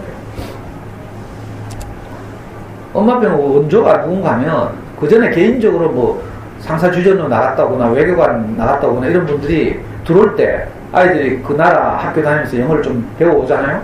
그럼 그거 안 까물라고 들어올 때 뭐 해서 영어 동화책, 영어 비디오 막 사가지고 들어와서 집에서 개인적으로 하고 이랬다니까. 그리고 외국에 어학연수 갔다 온 애들이 많아지면서는 이른바 메이저 학원들에서 리터니반이라고 하죠. 귀국 자녀반 이런 거 만들어서 그건 수업도 안 해. 원어민들하고 그냥 맥도날드 돌아다니고 막 애들하고 놀아주고 뭐 이러면서 이제 말만 하고 이런 거 있죠. 그런 게 이제 있었는데 그렇게 외국 안 가도 국내에서 영어 환경을 잘 만들어서 모국어를 습득하듯이 제대로 한 이 최초의 사람은 아닌데 이 사람이 이른바 인터넷 대화하면 솔빛 엄마 들어봤어요? 네. 솔빛 엄마는 분이 잠순에 들어가지고 이 울산에 사는데 우리 아이보다 3년 선배예요. 아이를 초등학교 4학년 여학생인데 얘를 비디오를 보여주고 뭐 이래 해가지고 영어를 잘하게 된 거야. 그래가지고 울산광역시 영어 말하기 대회에서 대상도 받고 뭐 이랬어요. 그리고 잠순에서 그 방법을 막 소개했지. 물론 그 전에도 제주도가 나온 유명한 신동이 하나 있었는데 신돌이라고 있었어. 오신석이라는 아이가 있었는데 이 집 아빠가 제주도에서 벨락이 이렇게 좀 했어. 근데 이분은 뭐 돈 벌려고 하다 실패했지. 책을 냈다가 돈 벌려고 책을 절판하고 자기 집에 제주도에 겨울방학 이럴 때 보름 동안 합숙하러 오면 700만원에서 1000만원 내고 합숙하러 오면 영어 CD를 막 구워주고 이랬어요. 방법 가르쳐주고. 실제로 제 강의를 들었던 엄마들, 저한테 상담하는 엄마들 중 그런 엄마들 있어요. 이 집이 사실은 제일 먼저 우리한테 영향을 미쳤죠. 그 솔빛 엄마하고 잠수님한테 영향을 미쳤어. 근데 이제 이 사람은 그렇게 책 내다가 실패했어. 신돌이 학습법이라는 책을 냈거든요. 아주 오래된 도서관감이 있을 거야. 대구 시립도서관에 있는 데가. 진짜 조잡한 책이에요. 그 돈 벌려고 하다 실패하고 솔빛 엄마가 거기서 이제 힌트를 얻어서 영감을 얻어서 자기 아이를 이렇게 키운 거예요. 그리고 잠순에서 그 과정을 소개했어. 그리고 2003년도에 이 엄마가 책을 냈죠. 그게 최초의 책이 엄마 영어 방송이 들려요. 라는 책이었어. 이게 이제 2010년에 그 책이 개정돼 나온 거예요. 이게 엄마표 영어 연수. 제가 2003년도에 그 책을 보고 밤에 잠이 안 오더라고. 가슴이 뛰고 있잖아요. 야, 우리 애 영어를 이렇게 해야 되는데. 내가 너무 감동이 돼가지고, 실제로. 그래가지고 저도, 그 당시에 저는 잠순에서도 우리말 책 리뷰 이런 것만 했어요. 잠순에 우리말 책 게시판인데 거기에 우리 아이들이 우리말 책 읽기 얼마나 소중한지 이걸 계속 강조하고, 제가 창작 그림책이나 동화책 리뷰를 하면 잠순에서 원고료를 저한테 10만원씩 주고 이랬거든요. 그 작업을 하고 있었는데 이 영어 게시판 쪽에서 이 아줌마들이 영어에 미쳐가지고 날뛰더니 저는 속으로 이렇게 생각했죠. 근데 책을 딱 낸 걸 보니까 그게 아니더라고. 그래가지고 제가 그때부터 우리 아이가 사교육을 하나도 안 받았다고 했죠. 학원은 한 번도 안 다녔단 말이고 유아기 때부터 딱 한 개 두 가지가 있었어요. 진짜 딱 사교육 두 가지. 하나는 수학, 싱크비, 영어, 윤선생. 윤선생님 어떻게 시작했는지 알아요? 아까 학원 쭉 다녔다 했죠. 전부 비싸고 멀고 뭐 안전이 위험해 이래가지고 내가 도저히 불안해서 안 되겠어. 그래가지고 그 당시에 중학교 근무하던 우리 집사람한테 물었어요. 당신이 학교 가가 교무실에 영어로 전교 1등부터 10등까지 불러라. 그래가지고 뭐 했는지 물어봐라. 그랬더니 대구에서 좀 낙후된 지역이거든. 잘 사는 지역 같으면 영어 유치원 다녔다 하겠지. 근데 좀 못 사는 동네라 가지고 애들이 10명 중에 7명이 윤선생 했대. 야, 그래도 그때 내가 이거다 싶어가지고 우리 애 5살짜리 끌고 윤선생한테 갔잖아요. 근데 애가 너무 어리다고 빠꾸 하더라고. 그래서 제가 속이 상해가지고 있잖아요. 우리 애는 지금 신체 연령은 5세지만 정신 연령은 7세. 근데도 얄짤없대요. 딱 자르더라고. 우리 애는 2월생이라서 7세에 학교도 가야 돼. 그러니까 별로 뭐 2년밖에 안 받은데 그래서 한 1년 뽑아가지고 더 키아가 윤선생님을 봤잖아요. 그 취학 1년 전부터 초등학교 5학년 여름 방학 때까지 윤선생님과 있어요. 5년 반 동안. 처음에 그거 할 때 뭐 처음에 파닉스 하고 뭐 재밌어 하더라고. 근데 시간이 흐를수록 학습 부담이 커지는 거야. 5년 정도 하니까 우리가 윤선생을 못한 게 아니에요. 대구광역시 윤선생 식구들 다 경북 실내체육관에 모아가지고 무슨 장어 과거 치듯이 그 바닥에 엎드려가지고 그 듣기 평가하고 했다니까. 그 대구 대표를 뽑혔잖아요. 그러니까 충북 옥천에 가면 윤선생 영어 공장이 있어. 지방에서 뽑힌 애들은 다 거기 모여가지고 거기 가면 대형 강당이 있어. 강당. 최신식 평가, 듣기 평가를 할 수 있는 시설이 갖춘 강당이 있어. 그리고 수도권 애들은 서울에 어디 모여가지고 동시 듣기 평가를 하고 그랬어. 잘했다니까. 근데 아까 미국 꼼하고 모래 싸움하고 맨날 말이 안 되니까. 그리고 5학년쯤 되니까 계속 문장을 외우래. 하루에 10문장씩 외우고 하더라. 그 아침마다 모닝콜이라고 찌랄하면서 전화해가지고 아, 자다 막 전화 띠받으러, 지금 엄마가 띠받으러 가가지고요. 전화기 찾는 것도 일이고 찾아가면 끌고 오다가 코도 빠지고 뭐 있잖아요. 애 침대를 끌고 오다가 할 수 없이 무슨 전화기, 마텔 무슨 전화기 사가지고 그것도 막 빨리 찾으라고 2개짜리 무슨 전화기 2개 달린 거 사가지고 그리고 애한테 들어 뛰가잖아요. 그럼 애가 전화를 받으면서 또 뭐 해요? 교재 찾는 거야. 교재를 빨리 찾으면 다행인데 못 찾는 날 어떻게 돼요? 제 뚜껑이 열리잖아. 가정의 평화가 깨지네, 윤쌤 때문에. 그리고 뭐 전화 받고 하는 건 짜다 없어요. 회화하는 게 아니고 교재 보고 읽는 거라. 그냥 보고 읽는, 그거 누가 못해요. 그래놓고는 하루에 3번씩 테이프 들으라고 하고 있잖아요. 자기 전에 듣고, 학교 갔다 와서 듣고, 아침에 일나서 들으래. 그게 보통 일입니다. 거기다가 자기 전에는 엄마 아빠하고 대화도 하고, 그림책도 읽어주고 이리 적어야 되는데, 아, 자기 전에 기계음 소리 들으라고 하니까 이건 인간이 할 짓이 아니다 싶고. 그리고 나중에 윤생 보고, 우리 집에 전화 좀 하지 마세요. 그리고 우리는 하루에 한 번만 들을게요. 북한에 그 아가씨가 막 화내면서 있잖아. 아버님, 교사는 접니다. 그거 우야라고.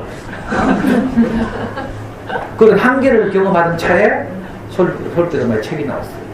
그 책을 딱 읽는 순간 내가 이게 복음이더라고, 복음. 제가 자녀교육을 하비트를 한 게 아니잖아요. 대구, 우리나라에서 내가 제일 별난 아빠 중에 하나예요. 엄마들은 푸르미 아빠밖에 모르죠. 내 속으로는 푸르미 아빠를 내 라이벌로 생각해.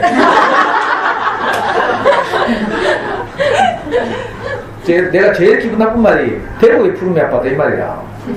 제가 아니 듣는 엄마들이 재수없게. 푸르미 아빠를 뭐 인신공격하는 게 아니고요.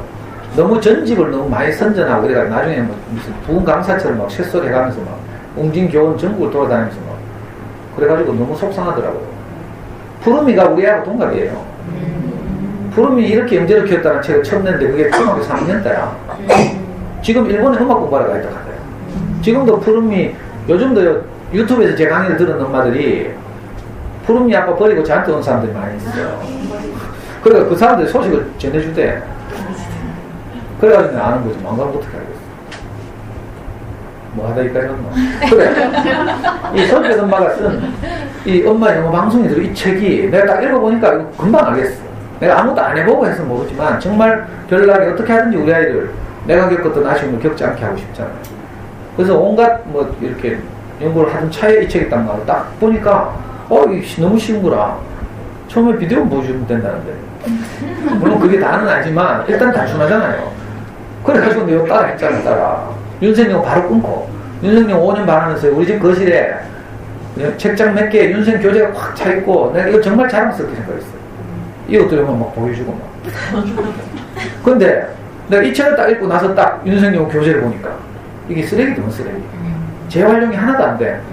우리가 하고 모아놓고 한 번도 다시 본 적이 없어. 쓴 적도 없고. 그리고 바로 우리 처남댁 꼬라키가 다 가져가겠죠. 우리 처남댁은 막 눈물 글썽거리면서 감동해가지고 고맙습니다 하고 윈윈이죠. 윈윈. 나는 쓰레기를 버리는 마음. 우리 처남댁은 정말 귀한 교재를 받는 마음으로. 이게 상호 좋잖아요. 그리고 나서 내가 솔빛 엄마 시키는데 잘했어. 그리고 얼마 안 있어서 솔빛 엄마가 유명해지는 바람에 나갔어. 잠수내에서. 그래서 지금 솔빛닷컴이라고 따로 하고 있죠. 따로 이제 후배들도 양육하고 돕고 또 그 뭐 사교육 없는 세상 이런 데서도 일하고 이렇게 진보적인 이분이 울산 참교육 학부모의 울산 지부장 이런 거 있거든요. 그리고 남은 잠수내 찌개다시들이 솔깃만 따서 열심히 해가지고 그 성과를 책으로 냈잖아. 2004년에 잠수내 아이들의 소문난 영어 공부법 입문 로드맵, 2010년에 실천 로드맵, 그랬다가 작년 11월에 두 권 한 권을 묶어서 이게 통합 로드맵. 이제 이거 한 권만 있으면 되죠. 이 책의 거의 절반은 부록이에요, 부록. 추천, DVD 뭐 이런 거. 이 한 권만 있으면 되고, 며칠 전에 또 잠수내 프리스쿨 영어 공부법이라는 책이 또 나왔어. 이 책만 있으면 이걸 바이블처럼 집에 꽂아두고 이거 시키는 대로 하면 돼요. 물론 잘 못하겠지. 책이 있으면. 먼저 해본 선배가 필요해. 조언이 필요해요. 대구서는요, 제가 하는 것마다 다 제 시키는 대로 해요. 그리고 제가 다니는 교회에서도 다 시키는 대로. 이건 뭐 크게 뭐 돈 드는 것도 아니고요. 일단 돈이 수천만 원 절약되고 학원비 한 달에 뭐 20만 원, 뭐 25만 원, 30만 원 잡아도 10년 동안 학원비를 절약할 수 있어요. 3천만 원 굳어. 그죠? 어떻게 하는가 하면 우선은 이제 환경을 만들 수 있다는 거죠. 이거는 뭐 별 필요 없어요. 안 적어도 돼요. 옛날과 달리 지금 케이블 TV 이런 것도 많고 그래서 영어 방송도 여러 종류가 있고요. 그죠? 그 다음에 DVD 구입하는 거 너무 쉽고 다운받으면 더 쉽고 그리고 온라인 사이트도 많이 있고 그 다음에 영어 교재를 영어 서점 같은 데 가서 사기도 아주 쉬워졌죠. 옛날엔요 이 미국 초등교과서 요즘 이런 거 잘 안 쓰던데 우리 할 때는 미국의 초등교과서를 우리나라 수입사들 수입해가지고 우리가 처음 할 때는 ORT 뭐 이런 거 없고요. 미국 초등교과서 2학년 거. 미국에는 초등교과서라는 개념이 없어 사실은. 출판사에서 좋은 읽기 교재를 만들어내면 그걸 제출하겠죠. 그럼 교육청이나 학교에서 선택하는 거죠. 그러면 이제 그게 그 학교의 교과서가 되는 거죠. 그래서 미국에서는 수많은 출판사들이 있어요. 뭐 스칼라스틱, 뭐 하여튼 뭐 호틀 미플린 뭐 많죠. 그 제일 처음 작년에 대유행했던 게 스칼라스틱에서 나온 읽기책 리터러시 프레이스라는 거예요. 그 제일 먼저 수입됐기 때문에 제일 많이 유행됐죠. 그 다음에 호틀 미플린의 리딩 뭐 이런 책. 요즘은 뭐 영어 서점 가면 뭐 그보다 훨씬 많은 픽처, 뭐 그림책, DVD 딸린 그림책 이런 게 많잖아요. 이런 거 쉽게 구할 수 있으니까 이제 영어 환경을 집에서 만들어주는 게 너무 쉬워진 거야. 그리고 부모 영어 하나도 못해도 돼. 부모가 영어 잘하면 오히려 골치 아파. 뭐 애가 잘하지 못한지 알기 때문에 뚜껑이 자주 열려요. 근데 저처럼 아예 못하면요 아무 상관이 없어요. DVD보다 뭐 내용이 뭔가 물어보면 모른다 하면 되잖아. 알면 뭐 또 막 길게 설명하고 막 젊은 엄마들 자기 영어 좀 하는 엄마들 막 찜질 봐가지고 애하고 영어로 막 주고받고 막 이래서 그 얼마나 피곤한 일이에요. 차라리 모르는 게 훨씬 낫다니까. 애 잘 키우는데 알면 뚜껑이 더 잘. 그걸 꼭 알아야 돼. 그러니까 엄마들 영어 못한다고 보고 있다. 제가 못하니까. 그러니까 편안한 마음으로 애를 잘 키울 수 있어요. 어떻게 해요? 이제 지나갑시다. 벌써 시간 많이 됐죠? 집에 갈까 이제? 아니요. 지금 이거 시계가 없네. 시간 70분. 우리 몇 시부터 시작했어요? 11시 반. 반에 시작했어요? 네. 그러면 한 시간 몇 분? 40분 됐어요. 1시간 40분 했어요? 네. 재밌죠? 네. 제가 다 경험한 거니까 재밌다니까. 뭐 맞는 이야기 자꾸 뭐 그럼 재미없어요. 그 제가 강의 평점이 몇 점인지 알아요? 대구시 교육청 강의 평점이? 39점.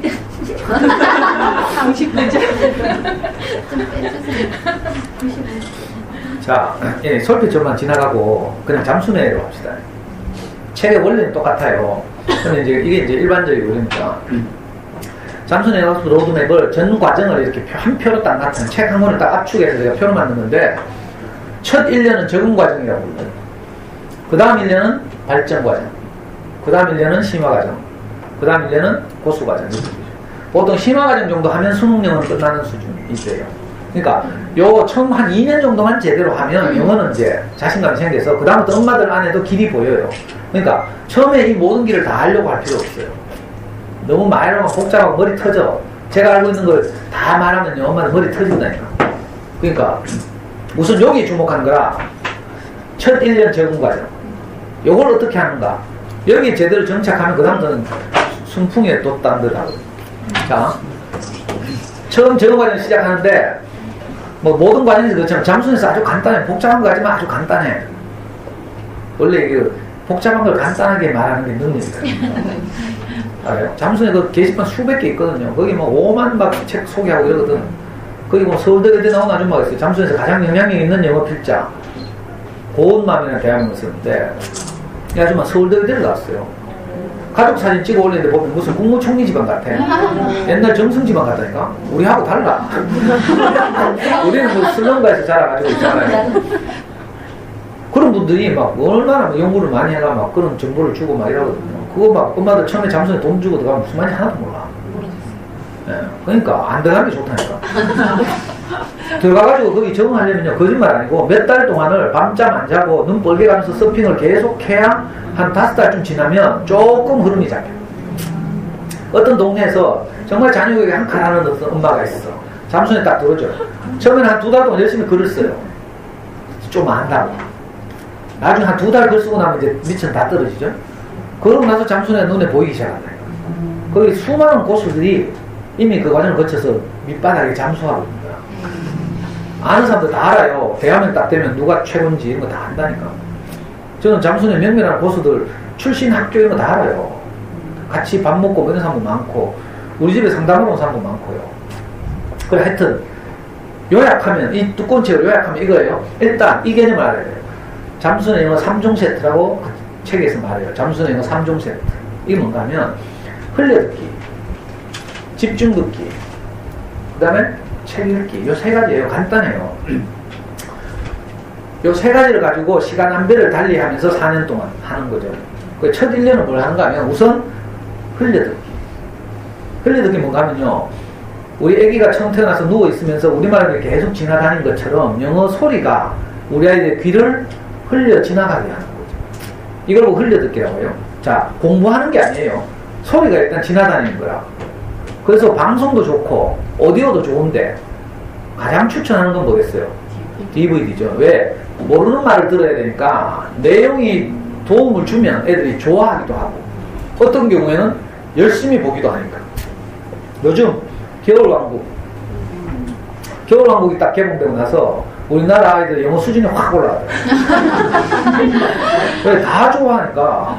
오늘 아침에 텔레비에 뭐 엘사 어쩌고저쩌고 그 뭐지 레디꼬 뭐 이런 노래 나오고. 우리나라 애들이 전부 뭐 진짜 뭐 개나 소나 다 레디꼬 부르고 막 여자애들 막 애살 있는 애들은요, 의상도 막 그래 똑같이 입고. 실제로 제 강의를 들은 어떤 엄마가 자기 조카를 이렇게 잠수식으로 키우는데, 그 초등학교 3살 여자애가 화장지를 일일이 째가지고 주머니에 딱 넣었다가, 애들까지 부르더라고. 그러니까, 애들이 뭐 영어 저절로 올라가요, 저절로. 해보니까 그렇죠. 애들 DVD 좋아하니까 영어가 입에 붙어 있죠. 영어 노래하고 뭐 하나 하거든요. 그러니까 간단하다니까. 뭐 연습은 나발이고 학원이고 다 필요 없고요. 일단 흘려듣기. 흘려듣기를 하루에 3시간 하면 2000시간대. 하루에 3시간 2년 하면 2000시간. 유아기 때는 3시간 할 필요 없고요. 보통 우리 잠수에서는 초등학교 때 우리말 체력이 충분히 한 다음에 딱 집중해서 할 수 있을 때. 지금 초등학교 4학년 때 엄마들이 불안해가지고 이것저것 하는 게 많죠. 음물 하지, 뭐, 오르다 하지, 뭐. 이거 다 하면서 그거 하려면 바쁘다니까. 발레도 해야 되지, 피아노도 해야 되지, 뭐. 그 고등학교 고학년쯤 되면요, 꿈을 깨거든? 그러면 이게 점점 정리가 돼요. 정리되고 난 다음에 딱 해야 된다. 안 그러면 하루 3시간 이거 못해요. 그러니까 일단 흘려듣기라는 개념. 영어 소리가 아이 귀를 지나다니게 하는 것인데, 가장 효과적인 매체는 DVD 보기다. 자, 그 다음 DVD 보기를 자막 없이 잘 한다면 살짝 추가하라고 하죠. 그게 뭔가 하면 집중 듣기예요. 집중 듣기는 뭔가 하면 오디오 북이지, 한마디로 말하면. 오디오 딸린 책의 활자를 보면서 오디오에서 읽어주는 걸 따라 읽는 거예요. 처음에는 무슨 말인지 모르기 때문에 손가락으로 짚어가면서 또는 볼펜으로 짚어가면서 한 일주일 하면 이제 안 짚어도 돼요. 애들이 따라가. 이게 파닉스 효과죠, 파닉스. 파닉스 교재를 따로 안 해도 집중 듣기를 하게 되면 소리와 철자를 일치시킨다니까요. 자, 그건 이제 좀 쉬운 책 하는 거죠. 예를 들면 아스라든지 애들 좋아할 만한 거 아이들마다 그 연령에 따라서 좋아하는 오디오북이 다를 거 아니에요. 오디오 딸린 책을 가지고 꾸준히 읽어주는 거라. 더 어린 애들은 아스 말고 더 쉬운 거 있겠죠. 자, 그런 거 가지고 하루에 한 동화씩 5분에서 10분. 이거는 모르는 말을 책을 보면서 집중해야 되기 때문에 힘들어요. 그래서 절대로 오래 하면 안 돼요. 근데 잠수에서 많이 실패하는 경우가 이걸 오래 하는 거야. 왜? 이게 좀 뭐 공부 같거든, 이게. 자꾸 엄마들이 학습이라는 생각을 하는 거예요. 지금도 그 잠수에, 대구에 있는 잠수의 아줌마 중에 지금 대구 광역시 교육청 공무원이 있어요. 지금 대구 시립중앙도서관 총무과장 하는 분인데 이분이 그랬잖아요. 자기가 일하면서 애를 잠수를 키우려고 하니까 늘 불안하죠. 그래가지고 이놈의 집중 듣기 하루에 1시간씩 하시는 거예요. 이건 고문이에요, 고문. 저도 직접 아이 할 때 해봤거든. 그러니까 나는 저절로 잠이 와요. 못 알아듣고. 그러니까 오디오를 들으면서 책을 활자를 보는 거죠. 자, 이게 잘 되죠. 익숙해지면 또 하나를 살짝 추가하는데 그 다음에 이건 오디오를 제거하고 책만 읽게 하는 거죠. 왜냐하면 오디오를 들으면서 책을 거의 외우다시피 했어. 말은 읽는 거지만 외운 거지.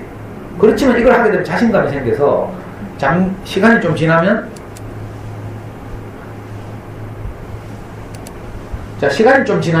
집중 듣기 안 한 책도 읽는 능력이 생겨요. 요런 차례대로 하나씩 이렇게 진행해 나가는 거죠. 이게 첫 1년인데, 자, 잠수에서는 이 적응 과정을, 자, 1개월 후에 2개월이 되면 집중 듣기를 추가하고, 또 3개월이 지나면 책을 읽고 이런 식으로 하라고 하는데, 유아기 때는, 어릴 때는 이렇게 꼭 바로 추가해가지고 막, 그죠? 할 필요 없고, 아이들의 적응 과정, 이걸 잘 봐가면서, 성장 과정을 잘 살펴서, 그죠? 천천히 해야 돼요, 천천히. 사실 이게 다예요, 1년 동안의 과정이. 목표는 뭐예요? 자막 없이 DVD를 보는 거. 그리고 쉽고 재밌는 걸 다양하게 골라주는 거죠. 이게 관건이에요, 관건. 그리고 이건 다 DVD 보기 하면 이게 우리 다 했던 거잖아, 이렇게 말할 수 있지만, 이 전체 커리큘럼 하에서 이걸 진행하는 것하고, 그죠? 불안해서 그냥 옆집 옆에 하는 거 따라 하는 거하고 좀 다르죠. 이 커리큘럼을 가지고 하는 거예요. 그래서 DVD 보기가 안정되면 그 다음에 집중 듣기를 추가하는 거예요. 그래서 아까 말한 대로 빙산에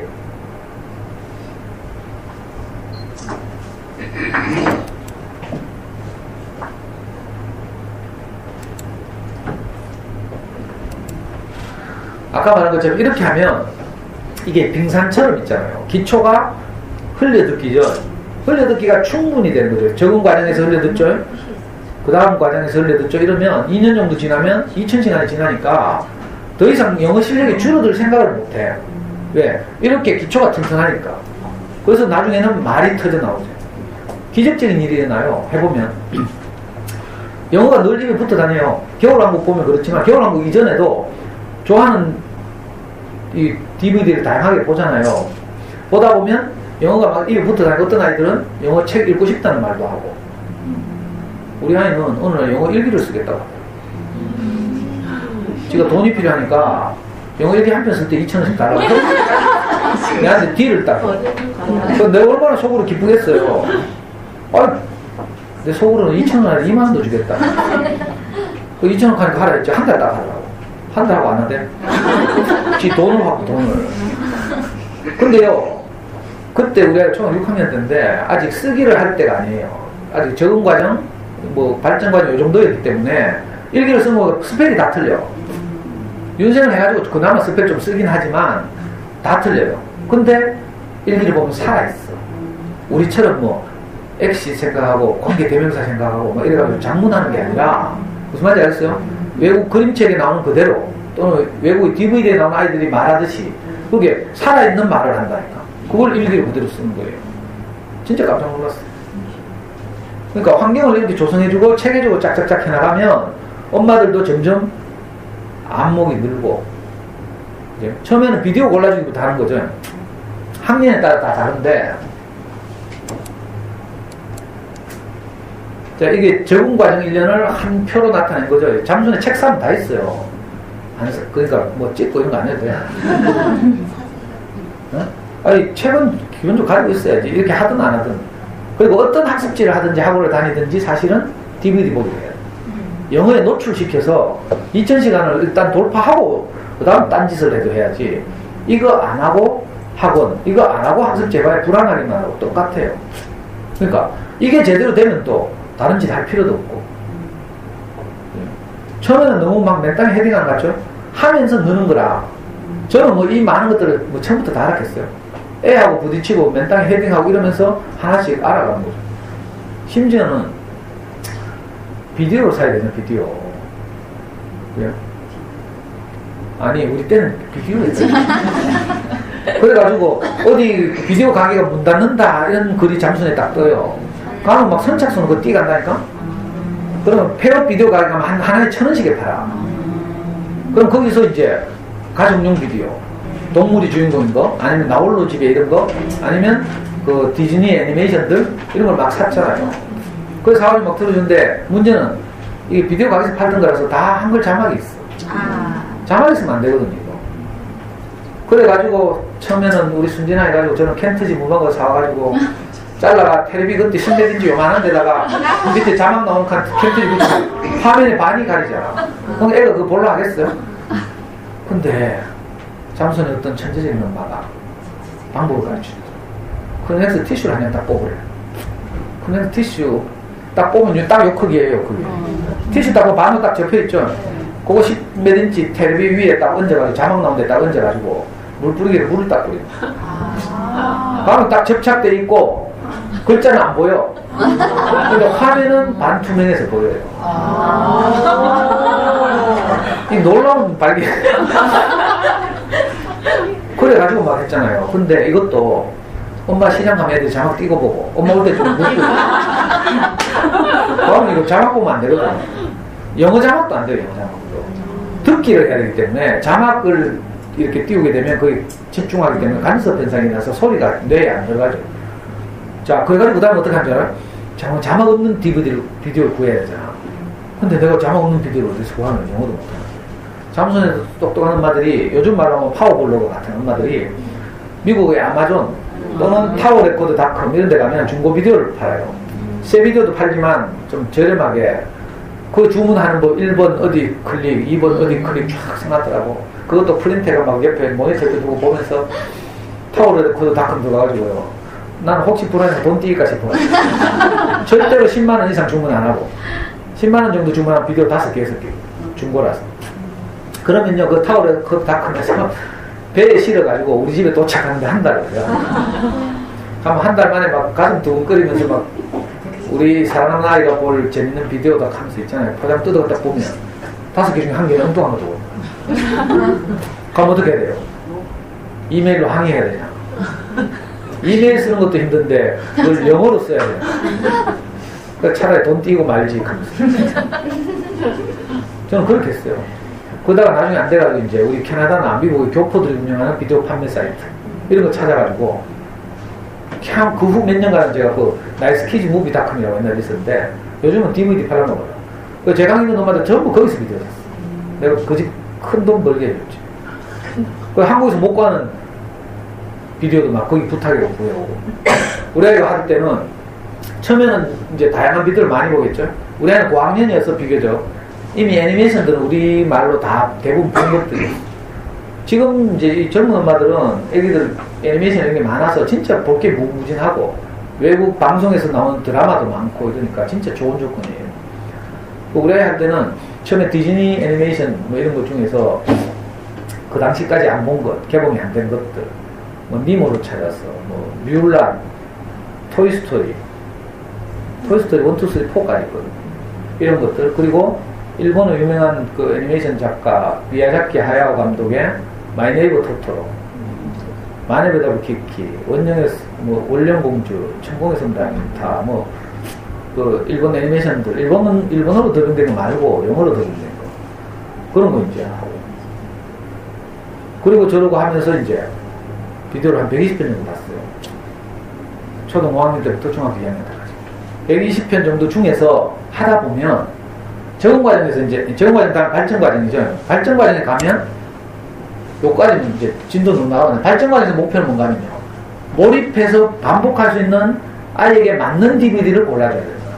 처음엔 다양하게 보다 보면 엄마들 눈치도 좀 채갈 거 아니에요. 겨울왕국 좋아하고 이러면 그거 유사한 거 찾아주고 이러면 되죠. 막 설치는 거 좋아하는 애들은 뭐 말괄량이 삐삐 뭐 이런 거. 우리 아이는 처음에 놀라운 발견했는데 사운드 뮤직을 딱 보다가 거기에 매료돼가지고 6개월 동안 사운드 뮤직만 보더래. 그 사운드 뮤직 때문에 우리 아이 영어는 사실상 끝났어요. 거기 나오는 모든 대사를 다 외우고 모든 걸 다 따라하는 거야. 토스라는 영어 학원이 그런 거 하잖아요. DVD 재생기를 보증금 30몇만 원 주면 빌려줘가지고 한 달에 DVD 하나씩인가 뭐 2개씩인가 주잖아요. 그럼 그걸 애들 계속 반복해서 보고 2달에 한 번씩 부모님을 초청해가지고 그 DVD를 재현하는 거라. 연극하는 연극. 그 계속 반복해서 본 거죠. 그리고 그 배우들 흉내내요. 이걸 그쪽에서 하는 말로 미미킹 이렇게 불러요. 흉내내기. 근데 그걸 돈 25만씩 주고 그거 간다니까. 근데 그 잠순에서 하면 잠순식으로 비디오 보면요. 말려도 해. 말려도. 지금 똑같이 배우하고 똑같이 엘사 따라 하듯이 우리 애는요. 거기 나오는 모든 노래를 다 따라하고 처음에는 좀 어려운 노래 못할 줄 알았다니까. 거기 사운드 뮤직 보면요. 마이 페이버릿 싱이라는 노래가 있어요. 그건 좀 어렵거든. 도레미송 이거 쉽잖아요. 에델바리스 이것도 쉬워. 그런 거 따라 할 줄 알았는데 마이 페이버릿 싱이 진짜 난해하고 어려운 노래인데 나중에 되니까 이걸 진짜 잘하더라. 그래가지고 내가 너무 감동해. 그걸 또 녹음해가지고 잠수의 게시판에 올렸잖아. 잠수의 게시판에 그거 올리게 돼 있어요. 의무적으로 영어 교실을 하게 되면 나도 도움을 받고 후배들에게 도움이 돼야 되기 때문에 우리 아이의 그 성장 과정을 한 달에 한 번씩 리포팅하게 돼 있어요. 그리고 녹음 발음이 어떤지 진짜 잘하는지 이걸 녹음해 올리고 그랬거든. 근데 그 마이 페이버릿 싱 우리 애 초등학교 5학년 때 그런 거 그대로 올렸다니까.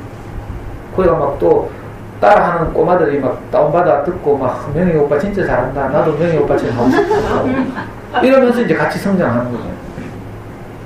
그 사운드 뮤직 너무 좋아하길래 나중에 어떻게 해요? 사운드 뮤직 녹음해가지고 지금은 뭐 컴퓨터에서 막 바로 녹음되지만 우리 때는요.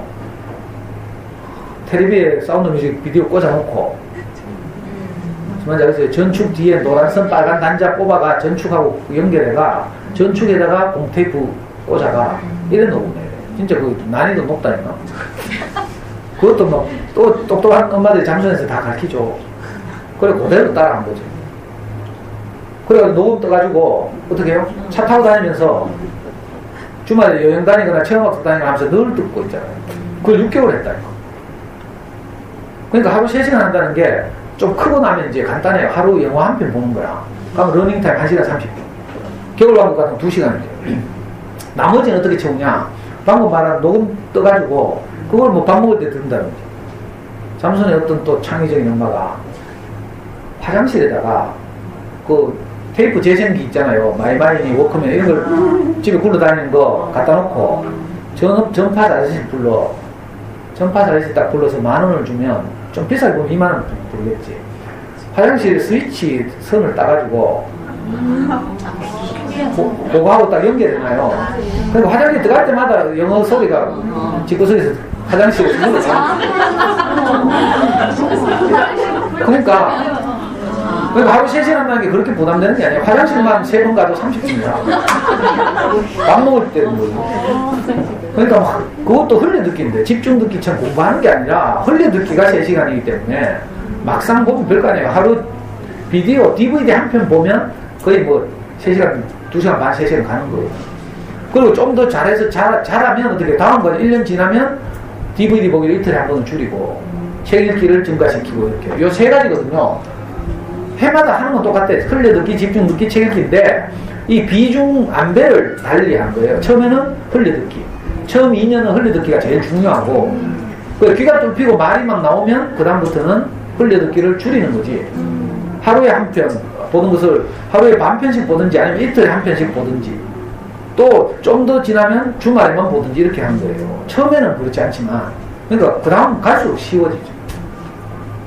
책 보시면 나중에 정 불안하면 파닉스 학습을 따라갈 수도 있고 파닉스도 수입 파닉스 좋은 교재들 많이 있어요. 그리고 다 책에 소개되어 있죠. 나중에 어머니 좀 이렇게 해오시다가 궁금한 게 생기면 어떤 시기에는 파닉스를 해야 될지 어떤 시기에는 의유학습서를 해야 될지 이런 거 이제 나중에 다 기회가 또 닿으면 소개하면 되고 이런 식으로 이런 식으로 이제 하는 건데 요약하자면 이거죠. 처음 어릴 때는 뭐 해요? 자막 없이 DVD를 보면서 영어 소리에 노출되는 것. 엄마들 내 말 안 듣고 지금 이거만 소리. 자, 이게 뭔가 하면 JD 2단계라면 잠순의 DVD 2단계. 이게 7세용이란 뜻이에요. 아이들마다 다르지만 7세 정도면 요 밑에도 있는데 그래요? 이게 안 가져왔는데 7세용인데 우리 아이들이 7세 정도에서 보면 좋겠다는 것을 잠순에서 부록으로 추천해놨죠. 자, 추천한 부록 가운데 자, 우리가 인터넷으로 구한 것 잠순, 이거 뭐야, 이거 하는데 DVD를 사면 안 돼. DVD 하나 얼마예요? 네? 10,000원밖에 안 해? 그래요? 그럼 사든지. 우리 비디오는 한 3만원 했거든. 자, 10,000원 하면 사든지. 근데 비디오를 사면 자막이 선택하는 기능이 있어요. 그럼 안 되지. 그러니까 어떻게 해야 돼요? 어둠의 경로로 다운받아요. 예를 들면 어머니들 영화 안 다운받아봐요? 일일이 개봉하는데 가서 봐. 위디스크나 뭐 이런 데 가면 있죠. 영화 다운받듯이 일반적이고 대중적인 것들은 그렇게 다운받는데 그건 어둠의 경로가 또 아니에요. 뭐 140원 결제하지 한편에. 그렇게 다운받아서 자막 파일 지우면 돼요. 다운받으면 예를 들면 겨울왕국은 겨울왕국.avi 겨울왕국.mkv 이 둘 중에 하나거든. AVI는 화질이 좀 낮고 일반적이고. 끝내라고? 네, 바로 뒤서 아, 그래요? 그럼 가야 되는데. 원래 1시까지 예정했었는데 지금 1시 반이라. 아, 그래요? 몇 시에 수업 있어요? 저희요? 네. 1시인데 이미 지났어요. 무슨 그래요? 수업이 꼿꼿이 있어. 다른 교실 좀 쓰세요, 일단. 아니, 저기가 물을 필요로 하는 수업이라서 아니면은 이 수업은 아무 데서나 다시 할 수 있는 아니, 수업이거든요. 옮기면 안 되고, 이제 가야지, 그러면. 자, 이제 예, 마무리할게요. 네. 자, 이걸 컴퓨터 좀 하시면 얼마든지 구할 수 있어요. 뭐, 애기 아빠가 컴퓨터 잘 하시는 분들은 토렌트라는 거 사용하면 되고, 이 제목 목록만 있으면 되죠. 자, 이걸 또 찍으려고 하시는데, 찍지 말고, 엄마들 고민을 한 방에 날려주려고. 자, 우리가 운영하는 카페가 있어요, 다음 카페. 여기 가면 방금 보여드린 목록이 사진 파일로 다 올라와 있어요. 마우스 우클릭해서 저장하면 돼요. 근데 그 제목을 보고 구하시거나 안 보여요? 이게 안 보인다고요? 자, 그러면 끝나고 제가 명함을 하나씩 드릴 테니까 다음 답에 찾아올 수 있죠. 제 전화번호를 저장하셔도 되고 혹시라도 그래도 내가 못 구하겠다 싶으면 대구로 놀러와요. 놀러오면 제가 매주 금요일마다 그 어린이 서점에서 강의를 하거든요. 어디요? 호세호치라는 달서구 송현동에 있는 어린이 서점. 제가 20년 동안 여기 단골이거든요. 여기 오시면 원래는 제가 수학 문법 강의를 해요. 해마다 주제별로 강의 내용이 다른데 이 잠수의 영문법은 작년 1학기 때 했어요. 원래 지금은 수학 공부법을 하고 있어. 근데 이번 주에는 오셔도 제가 있어요. 근데 다음 주에는 11시, 매주 금요일 11시인데 다음 주만 안 해요. 왜냐하면 다음 주에 대구 성서홈 플러스에서 하도 강의하라고 해서 호시호치 강의를 포기하고 성서홈 플러스 가거든요. 그리고 그 다음 주는 또 현충일이라 금요일. 잘 들어주셔서 감사합니다. 마치겠습니다.